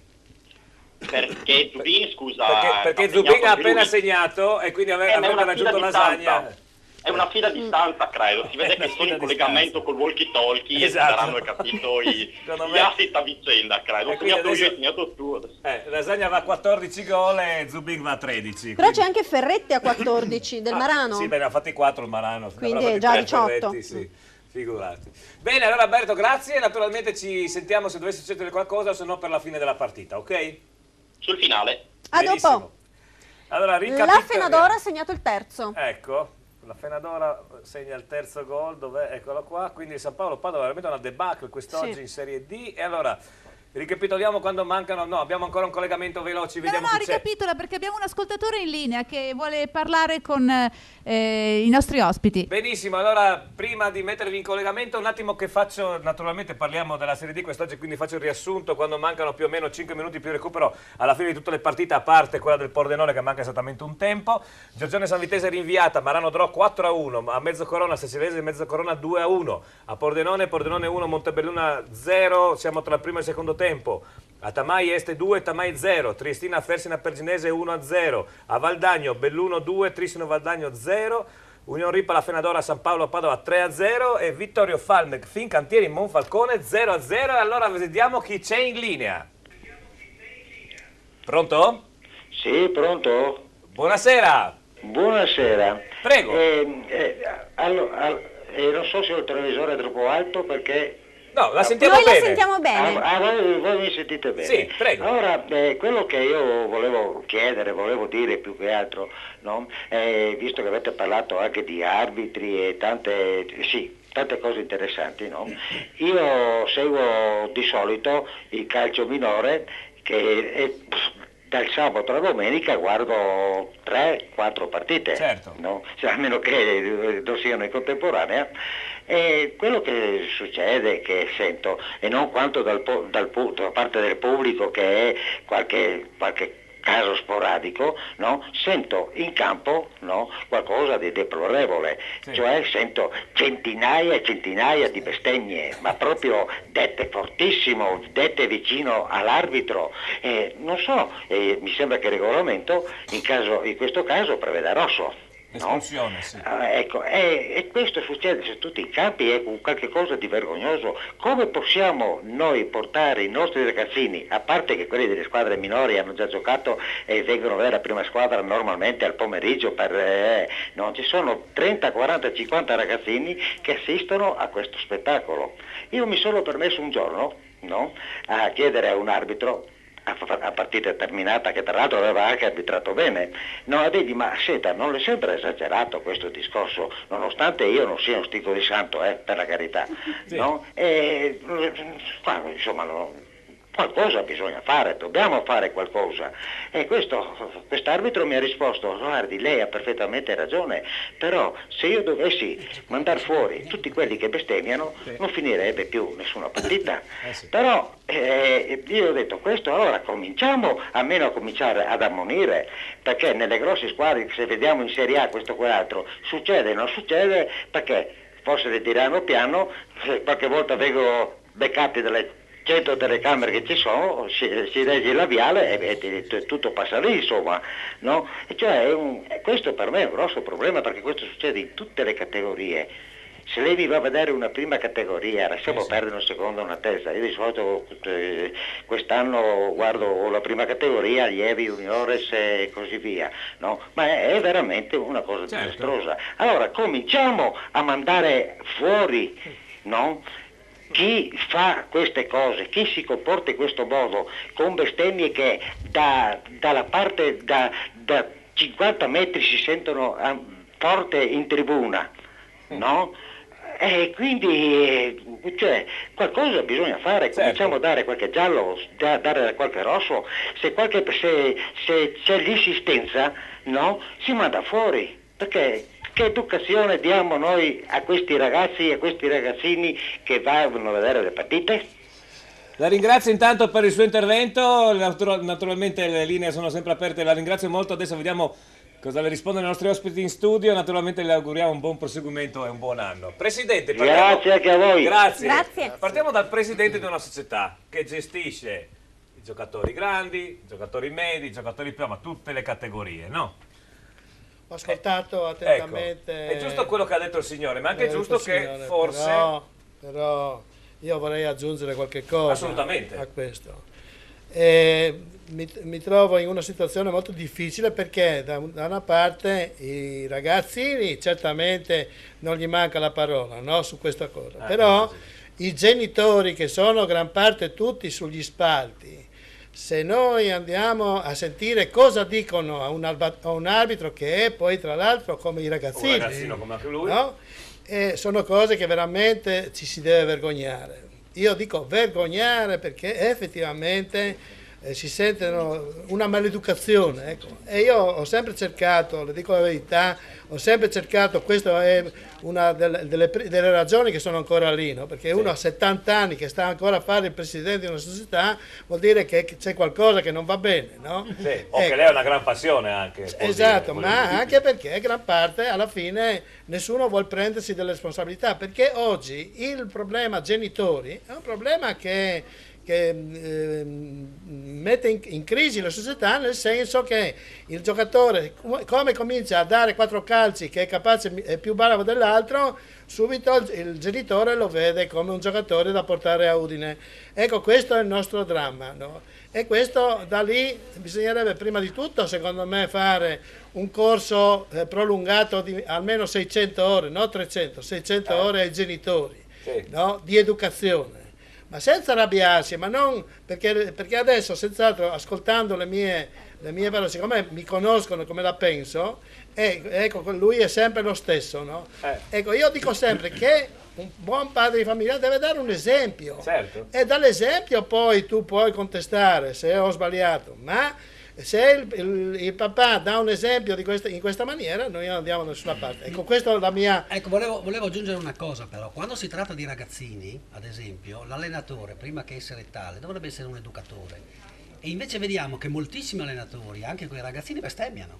E quindi, cioè, capito, se un allenatore stabilisce che un ragazzino deve comportarsi in quel modo, stia tranquillo che questo lo fa, al dispetto di quello che gli può dire anche il genitore a quell'età lì, dopo quando diventa un adulto un altro paio di maniche. Ma il rispetto che c'è quando sei ragazzino nei confronti del mister è sacro. È chiaro che per sé il mister tira moccoli ogni 2 minuti, è chiaro che il ragazzino... Allora, abbiamo un mister in studio, parliamo anche con lui. Tu come ti comporti, Andrea? Perché è ovvio che anche tu le senti, voglio dire. È inevitabile, insomma, gente adulta è difficile inculcargli il rispetto di non bestemmiare, queste cose qua. Secondo il mio punto di vista sarebbe già da fare dai bambini in su, come dice Eddie, assolutamente imporre di non bestemmiare, di non dire neanche parolacce. Questa cosa andrebbe poi portata a livello di giovanissimi, forse no, ma allievi juniores nelle partite ufficiali, che quando l'arbitro sente una minima bestemmia lo caccia. Ma ad esempio, no, adesso io non ho mai allenato, ho giocato ma non ho mai allenato e non c'era questo problema quando giocavo io, ma se tu senti, ma anche in allenamento 4 moccoli, non puoi avvertirli, attenzione ragazzi perché la prossima vi mando in tribuna, non vi faccio giocare. Una domanda che ti faccio, non è un'affermazione. No, parliamo del cielo. Io sono convinto che questo si può fare sicuramente, però purtroppo l'andamento comune è un altro e quindi ci si adegua un po' anche a questo. Ripeto, non è forse il momento giusto quando già è arrivato in prima squadra, il momento giusto è prima. All'inizio, sì, certo. Iniziare, perché ormai è arrivato in prima squadra, uno ha 30 anni, se io faccio quello che voglio, vestimo quanto voglio, se te va bene, se no vado a casa, non so. Ti interrompo un attimo perché abbiamo un collegamento. Gemma. GP, scusami, sì, a parte il fatto che salutiamo gli amici che scrivono anche via WhatsApp, tipo Enrico da Ronchis, poi magari gli diamo, visto che parla di Udinese, gli diamo un po' più spazio. Sì. E poi c'è qualcuno che chiede i risultati del Pordenone e chiede se è 0-0. Ma no, il Pordenone è 1-0 con gol di Zubin al 42esimo del primo tempo. Ecco, Pordenone poi 1. abbiamo un ascoltatore che si chiama Eddo che voleva intervenire riguardo l'argomento. Sì. Come si chiama Edio? Eddo, pronto? Pronto? Ecco. Buongiorno. Buon pomeriggio a te, prego. Buongiorno. Se abbassi un po' il televisore, Eddo, perché mi sembra di essere il Papa che va intorno alla mia voce. Sì. Se abbassi un po' il televisore, ci senti dal telefono. Allora, volevo solo intervenire sul discorso del regolamento arbitrale.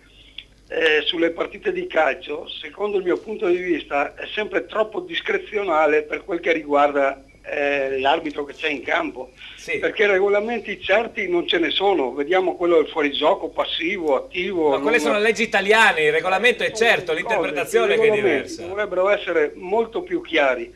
Per lo stesso discorso dell'espulsione, dell'ammonizione, è sempre a discrezionalità dell'arbitro, cioè in Italia dovrebbero, se vogliono che le cose non siano contestabili, dovrebbero esserci regolamenti chiari e tondi. È come il discorso del portiere che esce dall'area e prende il pallone con le mani, espulsione.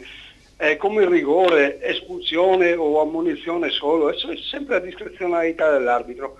Per cui io ritengo opportuno che il fuorigioco dovrebbe esistere e essere sempre fuorigioco, attivo o passivo.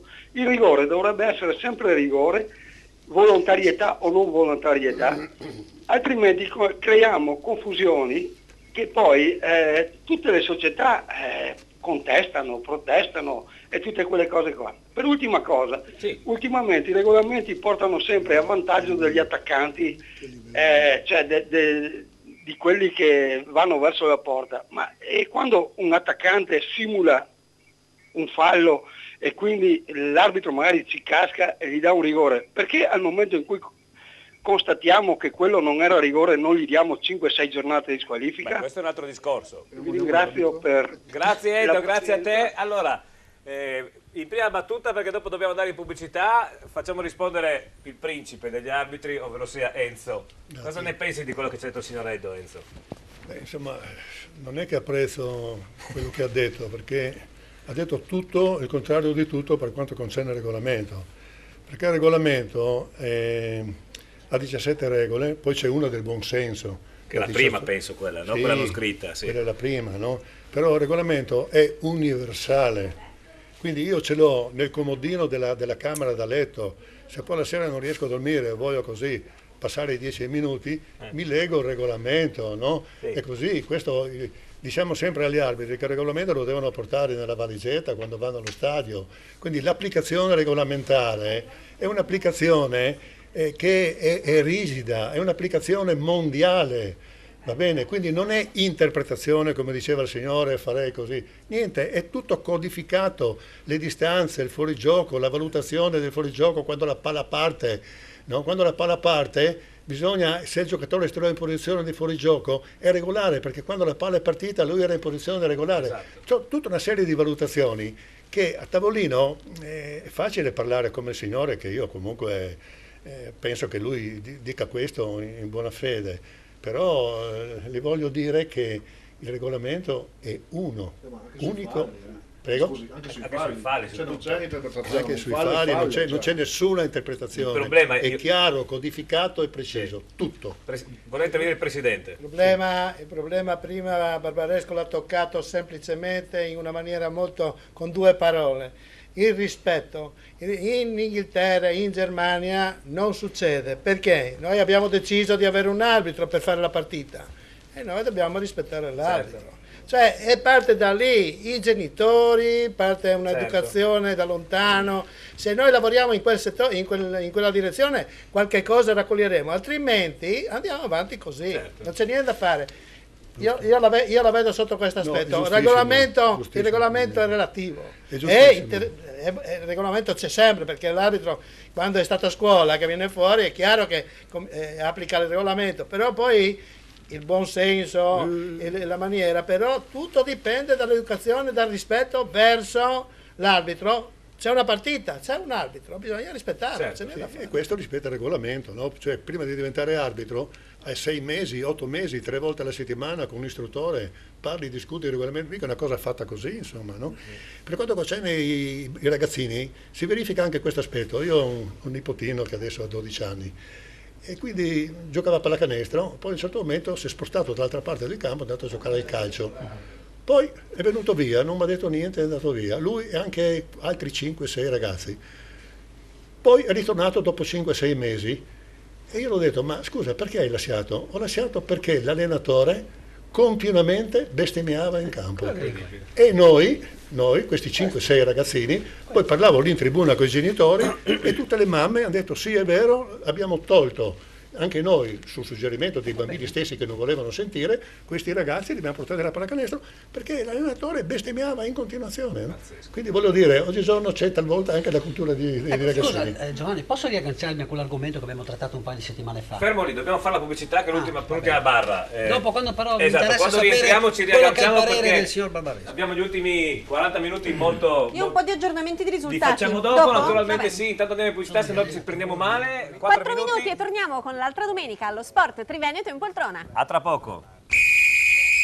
Passa prima da In Outlet, spazio aziendale elettrodomestici grandi marchi. In Outlet Friuli, a Pradamano dietro al Bennett, a Roveredo in Piano dietro a Bartolini.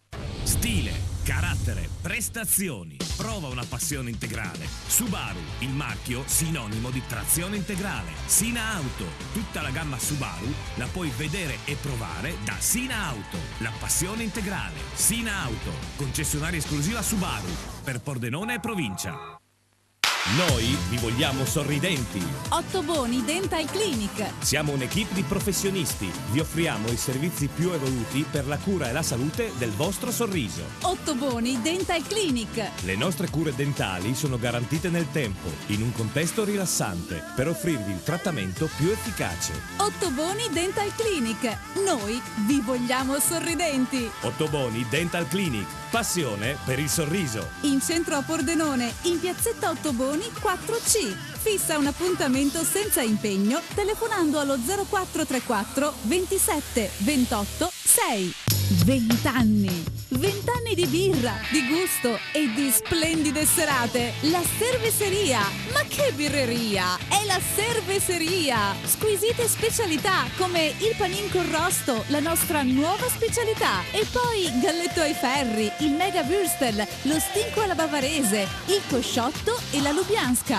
20 anni di Cerveseria. Tanti tipi di birra per i gusti più esigenti. La Cerveseria in Viale Madonna di Rosa a San Vito al Tagliamento. L'amore per il verde, la passione per i colori. Giardino Fiorito, una vasta scelta di piante e fiori. Il posto ideale per trovare tutti i prodotti per la cura delle vostre piante e la cura del vostro verde. Giardino Fiorito, anche una vasta gamma di piante da orto e stagionali, terricci, vasi in plastica e terracotta. Dove c'è verde, c'è Giardino Fiorito. A Porcia, via Sant'Antonio 18, sulla statale Pontebana. Delizioso! Le pizze, la gastronomia, i mega panini, gli snacks, tutto con i migliori prodotti e tutto direttamente a casa tua, al Buon Gustaio. Se vi siete stufati di cucinare, al Buon Gustaio, tutto pronto. Le pizze con 3 impasti diversi, tradizionale, ai 5 cereali, Camut, i mega panini, gli snacks, le piadine, le insalatone, al Buon Gustaio. E se fai una festa, ci pensiamo a tutto noi, per banchetti, pranzi o cene, tutto direttamente dove vuoi tu. Chiamaci al Buon Gustaio.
Keep your spirit alive.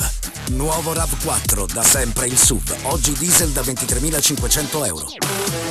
Vieni a provare il nuovo RAV4 presso Carini Auto, concessionaria esclusiva Toyota, Viale Treviso 27A, Pordenone.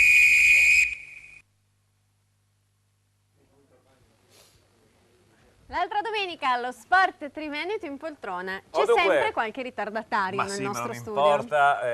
Allora, abbiamo subito un collegamento, vediamo, pronto?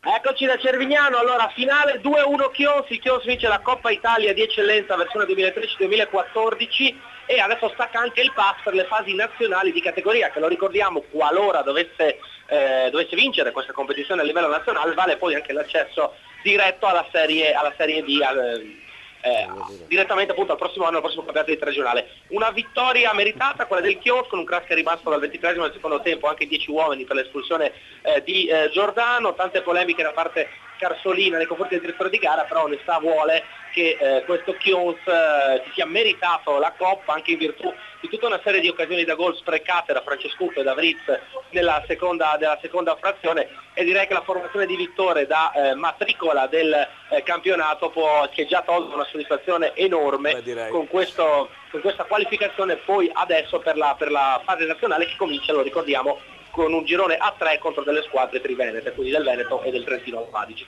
Bene Mattia, niente, io voglio ringraziarti naturalmente per questi collegamenti. Stanno già festeggiando quelli del Chions lì? Sì, c'è la premiazione adesso, prima c'è la squadra ovviamente uscita sconfitta al Cras e poi toccherà al Chions con Vittore, Presidente Bressan e tutti quanti. Certo, perfetto Mattia, grazie mille, naturalmente speriamo di averti ancora il nostro ospite inviato nelle prossime domeniche. Grazie a Mattia, era già chiusa il collegamento e allora... Arriviamo, dobbiamo subito un altro collegamento. Pronto? GPC Alberto Commisso per noi. Sì, è anche il mio telefono che suona. Pronto Alberto? Sì, vi do il finale data mai, 0-2, quindi l'Este ha sbancato il comunale della Borgata. Da dire che le Furie Rosse avevano anche cominciato bene questa delicata partita, chiedendo più volte al portiere ospite del Bevilacqua di intervenire. Una brutta giornata per l'estremo difensore di casa, a Daniele Peressini in classe 93, che verranno appunto gli incubi di notte quando ripenserà quella punizione della 3/4 di campo che ha lasciato rotolare in rete, e a quel tiro di Lasagna che non è riuscito ad intercettare sul primo palo. L'Este secondo me ha meritato di vincere, la squadra di Zaratti il Zattarini ha giocato meglio, sfruttando anche le occasioni migliori. Beltamai, che dunque è una domenica nera come il Carbone, che sono i giocatori che troveranno probabilmente che domani nella calza che la Befana lascerà per loro. Quindi naturalmente una partita da dimenticare per Birtig e compagni, e speriamo che domenica prossima insomma la musica cambi, e questo è l'augurio insomma, che ci facciamo. Io vi saluto tutti, saluto te, Giovanni, Sara, Omar, non vorrei dimenticare tutti, quindi un saluto insomma generale, non vorrei dimenticare qualcuno, un saluto particolare ad Annalisa, e resto sempre a disposizione per quella famosa cena. Ecco, Annalisa, invito ufficiale televisivo, diciamo una data, un giorno, dai, un'ora. Un posto a sorpresa. A sorpresa Alberto, È già sul Dago Spia la notizia. È già sul Dago Spia la notizia, no, perché dopo ci deve raccontare anche lei delle poi notizie. Annalisa è una fedele, ma perché insistete? È brava Annalisa, non è una brava. È una battuta, ragazzi. Scusa. Va bene, creiamo un po' di sì, un po' di zizzania mettiamo. Grazie Alberto, allora domenica prossima naturalmente, Ciao, Alberto. che non so ancora dove sarai, ma da qualche parte ti mandiamo, non dove pensi tu ovviamente. Bene, allora, ancora un collegamento, vediamo con chi. Sì, GP c'è Dario Perosa, perché la situazione è cambiata ancora. Allora, Pordenone Montebelluno, Dario Perosa al quarto d'ora del secondo tempo. Sì, esattamente, adesso siamo al 16°, 2 minuti fa il Pordenone ha raddoppiato, parlavamo dei giovani del Montebelluna, il Pordenone ha risposto con i suoi giovani, una splendida azione di Bearzotti che è entrato in area seminando gli avversari praticamente, è passato attraverso i paletti, uno slalomista, e poi ha consegnato la palla a Burato, perfetto il suo inserimento, che di piatto ha raddoppiato. Ricordiamo Bearzotti classe 96, Burato classe 94, quindi i due dei giovani del Pordenone rispondono ai giovani del Montebelluna. 2-0 quindi al Bottecchia quando siamo giunti al quarto d'ora.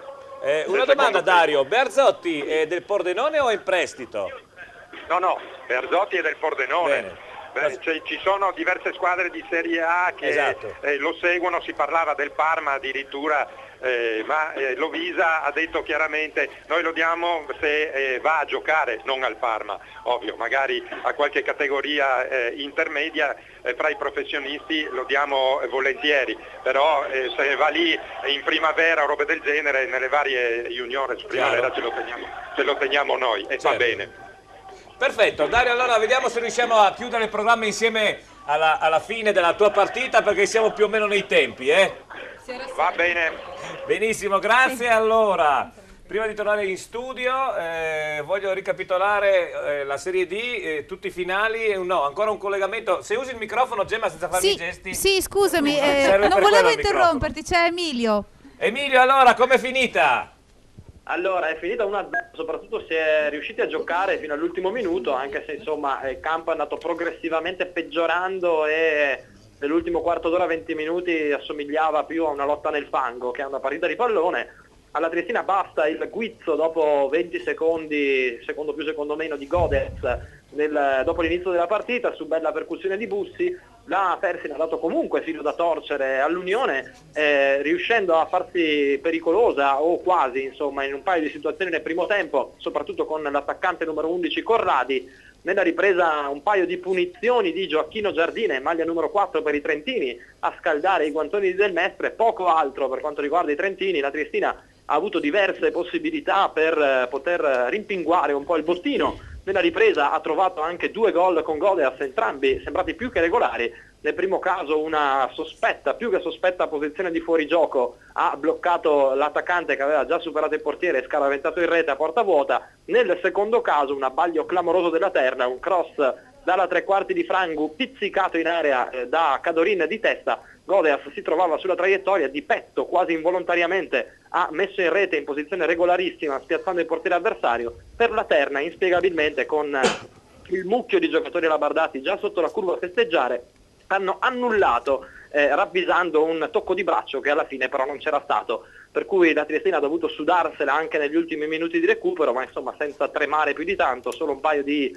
mischie e contromischie in area labardata senza grossi pericoli per Del Mestre. 1-0 meritato e un po' strettino per quanto creato dall'Unione nell'arco dei 90 minuti, ma diciamo era importante vincere e i 3 punti sono arrivati. Piccola nota di cronaca, nel primo tempo si è infortunato Piscopo, adesso vedremo l'entità della botta subita, sembrava un problema muscolare all'altezza del fianco. Nella ripresa, a metà ripresa, si è fermato sempre per un problema muscolare, sembra anche in questo caso, pure Renan Wagner, centrocampista molto importante che ha avuto un ruolo tatticamente importantissimo nella partita di oggi, vero frangiflutti quando gli avversari provavano a ripartire con velocità in contropiede. Settimana prossima si va a Belluno in casa di una squadra comunque lanciatissima in classifica, i 3 punti sono arrivati ma bisognerà necessariamente guardare anche alla situazione infortuni. Benissimo, grazie Emilio, come al solito molto esauriente la tua cronaca finale, ti ringraziamo, ci sentiamo domenica, grazie a voi. Naturalmente da domenica da Belluno, il Belluno quest'oggi ha vinto, oramai è un testa a testa per la terza posizione tra Belluno e Sacilese, si stanno allontanando. Allora, sì, scusami, c'è ancora Pierantonio Stella. Pierantonio, allora. Ciao Giovanni, allora io confermo il risultato, finale 2-1 per la Sacilese qui a Mezzocorona. Una vittoria importante che apre per cui nel migliore dei modi il 2014 dei biancorossi, però io avrei penso una gradita sorpresa per te. Ho qua al mio fianco l'allenatore della Sacilese, Mauro Zionelli, così te lo passerei diretto per fargli una domanda. Perfetto, certo. Intanto a te allora passo il mister della Sacilese. Certo, allora mister mi sente? Sì, buonasera a tutti. Buonasera, intanto pensi che inizio, anzi diamoci del tu, pensa che inizia la trasmissione, tessevamo proprio le lodi della tua società e di te in particolare perché nonostante una rivoluzione estiva, soprattutto una tua rivoluzione sui metodi e sui moduli, no? In Serie D, voi siete lì, quarti a un punto dal Belluno, vi state staccando dal gruppone, quindi diciamo, come dicevamo prima con Pierantonio, state giocando il secondo campionato, cioè per chi arriva terzo, perché oramai le prime 2 non le prendete più. Certo, no, stiamo facendo bene e dobbiamo proseguire così comunque, perché abbiamo fatto 30 punti nel giorno d'andata in campo, poi ci hanno tolto 1, però voglio dire, abbiamo mantenuto le attese, però noi dobbiamo guardare intanto che portare a casa subito 10 punti nel più breve tempo possibile, in modo poi da cercare di divertirsi e magari di dare fastidio per arrivare nei playoff. Senti, però è chiaro che la rivoluzione che hai detto, con 22 giocatori nuovi che non si sono mai conosciuti, a parte Favretta, Bazzichetto e Grazzero, voglio dire, sono stati bravi a amalgamarsi, integrarsi tutti quanti e sono stati bravi anche loro, perché non è, appunto come hai detto te, facile plasmare 22 persone insieme e ottenere questi risultati, insomma. Con questo modulo, perché è un modulo appunto abbastanza complicato. Sì, anche proprio su questo, no Mauro? Mi sembra che tu sei l'unico in Serie D ad attuare questo modulo, diciamo anche spregiudicato, tra parentesi, per una categoria. Una D. Io sono sempre stato dell'idea che comunque il giocatore scarso, il giocatore forte va attaccato, e di conseguenza noi attuiamo questo pressing comunque a tutto campo e ci sta dando ragione, perché dico sempre ai ragazzi, Cristiano Ronaldo quando si gira sei morto, dobbiamo andare ad attaccarlo mentre è ancora girato. Certo. Tutto lì, e questo è il nostro segreto. Benissimo, io ti faccio i complimenti di noi tutti qua dallo studio e speriamo appunto che nel proseguo del 2014 la Sacilese continui a dare queste grandi soddisfazioni non solamente ai propri tifosi ma a tutti coloro a cui piace il bel calcio, perché vedere giocare a calcio voi è veramente divertente. Grazie Mauro. Grazie a voi, grazie tante. Grazie mille a Mauro, mister della Sacilese, naturalmente grazie a Pierantonio Stella, il collegamento con noi. Allora io direi che vi diamo i definitivi e i finali. E GP, prima dei definitivi, Robby Visentin ci manca, così almeno sappiamo definitivamente com'è andata la situazione. Purtroppo noi lo sappiamo già, Roberto. Roberto. Vediamo se abbiamo Roberto Visentin per Vittorio Falmec, Fincantieri Monfalcone. Ci senti? No, è triste. Pronto? Eccolo! Ecco. Insomma è andata male. Ma male è dir poco, guarda, male. Cioè, ne abbiamo parlato in tempi non sospetti, no? Sì. Cioè, se fanno arrivare degli arbitri da Fermo fino a in Alta Italia per fare di queste figure, tanto vale che arbitri uno di Belluno, di Feltre, era uguale. Cioè 3 espulsi in una partita che non so, che non aveva nessuna cattiveria, ha rovinato completamente la partita, una cosa allucinante, guarda, non so se capiterà di vedere le immagini. espulso un giocatore perché non ha toccato la palla con la mano, espulso l'altro perché si è messo tra palla e giocatore, espulso l'allenatore perché ha detto guardi che non era fallo, però era fuori dall'area tecnica. Una cosa E quindi, sembra un po' scritto il tutto. Ricapitolando, siccome sei molto provato, sento, allora, agitato, un po' agitato, quanti dei vostri ha espulso e quanti del Vittorio? Tutti e tre vostri? Tutti e tre nostri, sì. Ha espulso Martincis per doppia ammonizione, la prima ha fatto un fallo, ci stava l'ammonizione, la seconda dopo 2 minuti su un tocco di mano involontario, se vogliamo dire, dopo 2 minuti, se un arbitro gestisce la situazione non va secondo me, questo è un mio parere, tu sai che ti dico sempre quello che penso e non vado a cercare scuse, ecco. Quindi involontario, indifeso, tra l'altro un momento, guarda, tranquillo. Dopo 3 minuti passa, si mette Kussig tra giocatore e palla per proteggere la palla, l'arbitro dice che è andato con una gomitata, lo espelle con rosso diretto, a quel punto ha deciso tutto lui, ma proprio non so, una partita proprio, guarda, stregata, tranquilla, sì, assolutamente. E dopo alla fine, quando eravamo in 9, 2 rigori, un mano netto per noi in area del Vittorio, e un fallo su Carli, poteva starci, poteva non starci, non voglio dire, però visto che hai fatto il protagonista in una partita tranquilla, potevi farlo fino in fondo e pareggiare le sorti, insomma. Perfetto, perfetto neanche tanto. Sì. No, per niente. Perfetto il collegamento, dicevo. Roberto, dai, noi ci vediamo sabato. Ci ritroviamo domenica, sabato pomeriggio per l'anticipo. Esatto. Sì. Perfetto. Con 2 giocatori in meno e con l'allenatore che sarà in tribuna con noi. Va bene, così seguiremo la partita insieme all'allenatore, dai. Datemi magari qualche notizia buona delle altre pericolanti, dai, che almeno. Hanno perso tutte. Ah, boh. A parte il Vittorio Falmec e a parte la Fenadora. La Fenadora ha vinto, tutte le altre hanno perso. E il Vittorio Veneto che ha vinto con voi, chiaramente. Perfetto, grazie Roberto e ci vediamo sabato pomeriggio. Ci sentiamo per sabato, d'accordo? Certo. Ciao Roberto. Grazie. E allora finalmente diamo i finali, a parte, finalmente diamo i finali, a parte ovviamente il Pordenone Montebelluna che al 22esimo del secondo tempo è sul 2-0 per il Pordenone.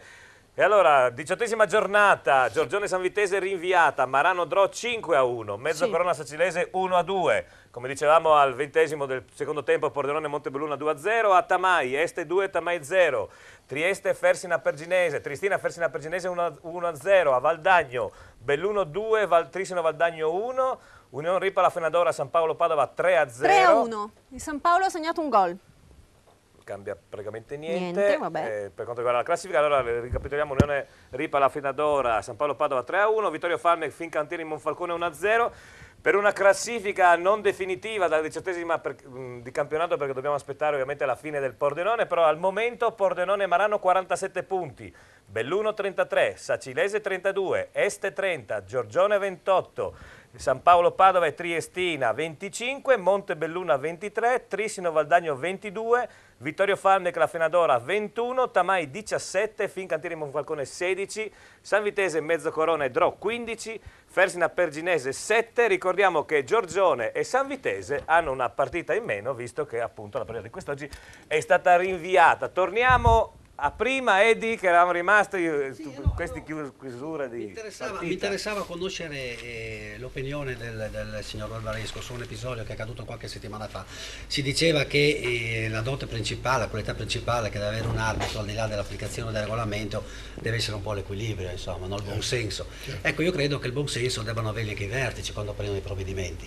È una squadretta di ragazzini che è stata ritirata dall'allenatore perché sugli spalti se le stavano dando di santa ragione i genitori, hanno deciso di dargli una sconfitta per 3-0 e meno uno in classifica. Allora dico, è vero che deve avere buon senso chi dirige, però anche chi punisce dovrebbe valutare le cose al di là di quello che è il regolamento puro e semplice. In questo caso, di fronte a una situazione del genere, io credo che l'allenatore abbia fatto una cosa giusta nei confronti dei ragazzi, anche per dare una lezione, un esempio, insomma.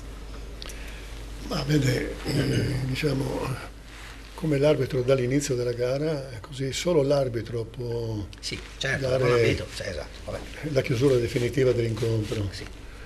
Per cui qualsiasi altra persona che deliberatamente induce a sospendere una partita, questo è il regolamento, siamo perfettamente d'accordo, infatti è stato applicato alla lettera. Sì, vengono subite le conseguenze da parte del giudice, no? Perché l'arbitro non fa altro che scrivere quello che è avvenuto, eccetera.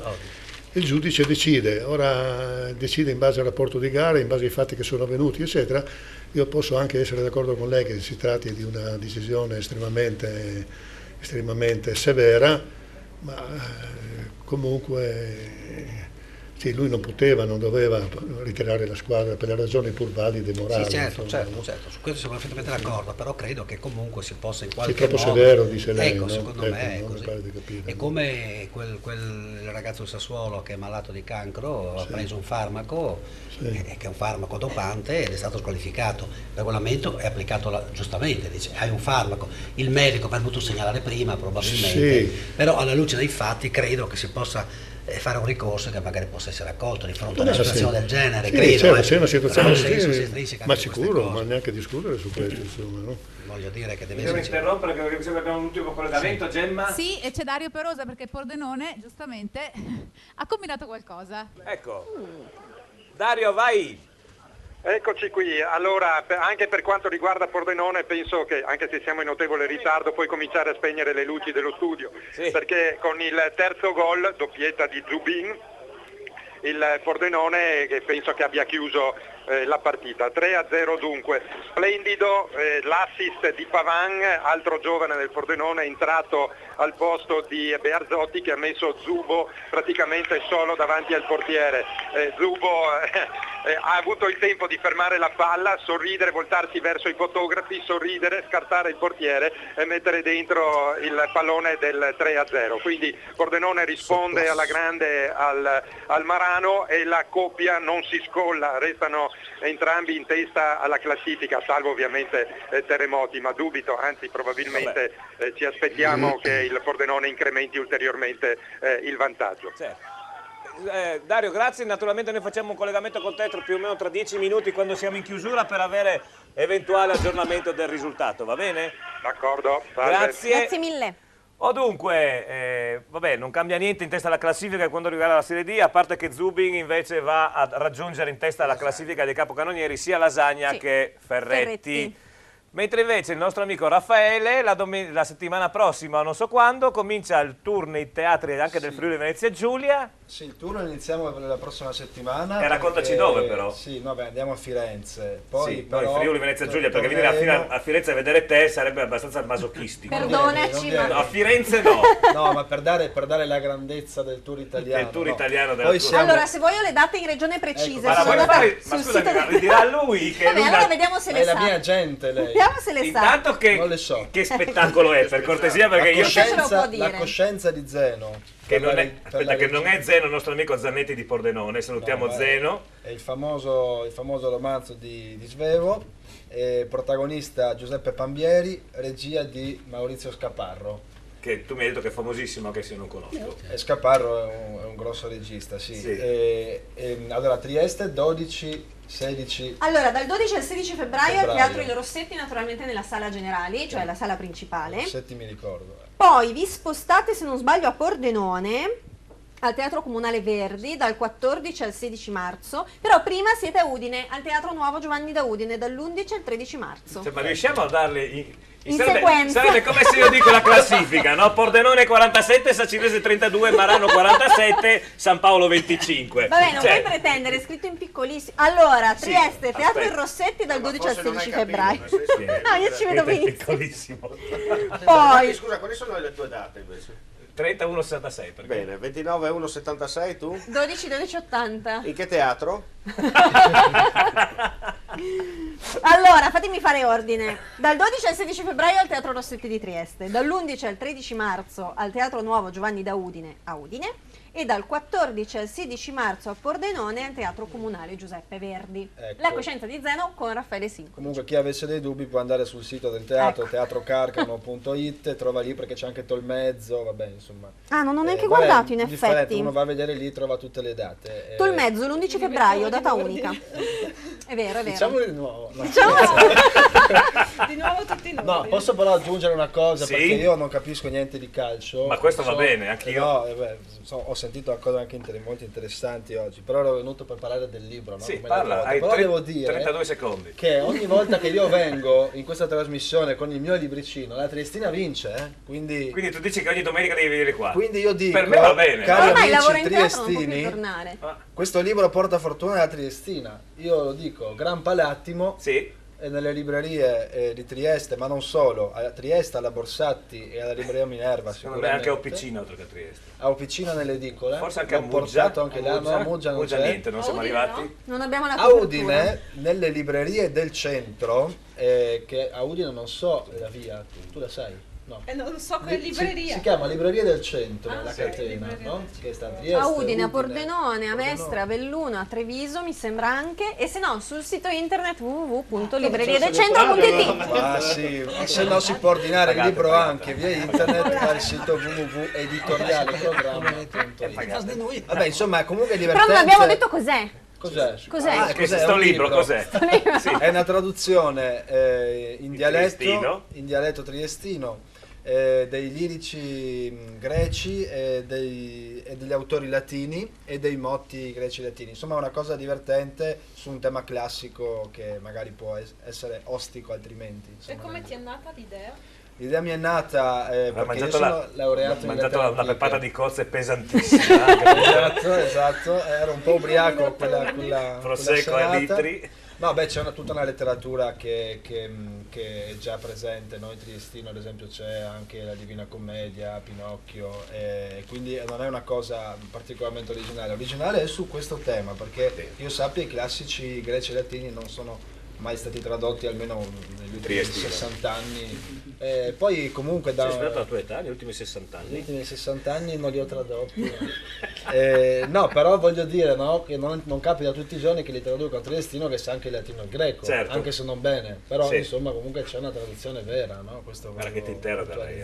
Lei è precisa. Però abbiamo 10 secondi per farti leggere qualcosa. Lei sa latino e greco, quindi. Vediamo, Allora, perché mentre lui adesso- sceglie come l'altra volta, mentre lui sceglie una o due battute, quello che vuoi, Annalisa ci racconta i gossip perché si è preparata dei giocatori Allora, friulani. No, i friulani non bazzico, però in questo clima di mestizia c'è da dire che arrivano anche delle notizie positive per quanto concerne fiori d'arancio e cicogne. Tosti. Dunque, ovviamente so che voi saprete già queste cose, però Sì. lo diciamo per chi è a casa e perché Sì. sappiamo che ci seguono. Possibilmente Li ho per sentiti in 10 secondi, li ho sentiti su WhatsApp prima. Allora, la cicogna è arrivata per la giornalista Sara Carbonero e per il portiere del Real Madrid, Omar, correggimi se sbaglio, Iker Casillas, un maschietto, devono ancora decidere il nome, probabilmente si chiamerà Martin. Invece nel 2014 invece si sposeranno Riccardo Montolivo con la sua compagna Cristina Del Pin e Corradi, che sta ormai da tanto tempo con la Capirà Santarelli. che novità che si sposa Corradi. E poi Bebè in arrivo per Melissa Sata, ma quello lo sapevamo Che già. però non è di Boateng. No, Attenzione. questo è tuo. Attenzione, attenzione. È tuo, Giovanni. Figurati. Come fai a sapere? Allora, Neanche lo dici Spirito la Santo pallina. riceverebbe intanto. No, c'era una battuta che girava su internet. La Sata sta facendo una comedy su Sky e è venuta fuori la battuta del suo collega di lavoro che ha detto non è di Boateng, è mio. Bella battuta, sono contento Boateng. No, c'è proprio il video, basta che vai su internet, voglio È dire. come quella di Baresi quando è arrivato a Guerra. Sì, ma lì purtroppo è nato effettivamente uno che non era proprio del colore di Baresi, era leggermente cioccolatino. Anche se vai a cercare nei DNA sai, degli avi negli Stati Uniti può succedere, in Italia è difficile che Baresi abbia nel DNA. Invece per me di Giovanni è una persona di battuta colore. con Barbaresco, proprio Sì. perché tra l'altro anche lui ha fatto un libro e ne parleremo in uno speciale che sto preparando. Ma mi tocca una curiosità, lei ha ammonito Rivera con un telegramma. Sì, è vero. Allora, io ho una moglie che mi fa tutto alla valigia, quindi io non faccio altro che prendere la valigia e partire. Questo valeva per l'Italia, per l'estero. e non è mai mancato niente, neanche l'elastico, niente. Sono a San Siro per la partita del Milan e a un certo momento, ecco, finalmente l'ho presa.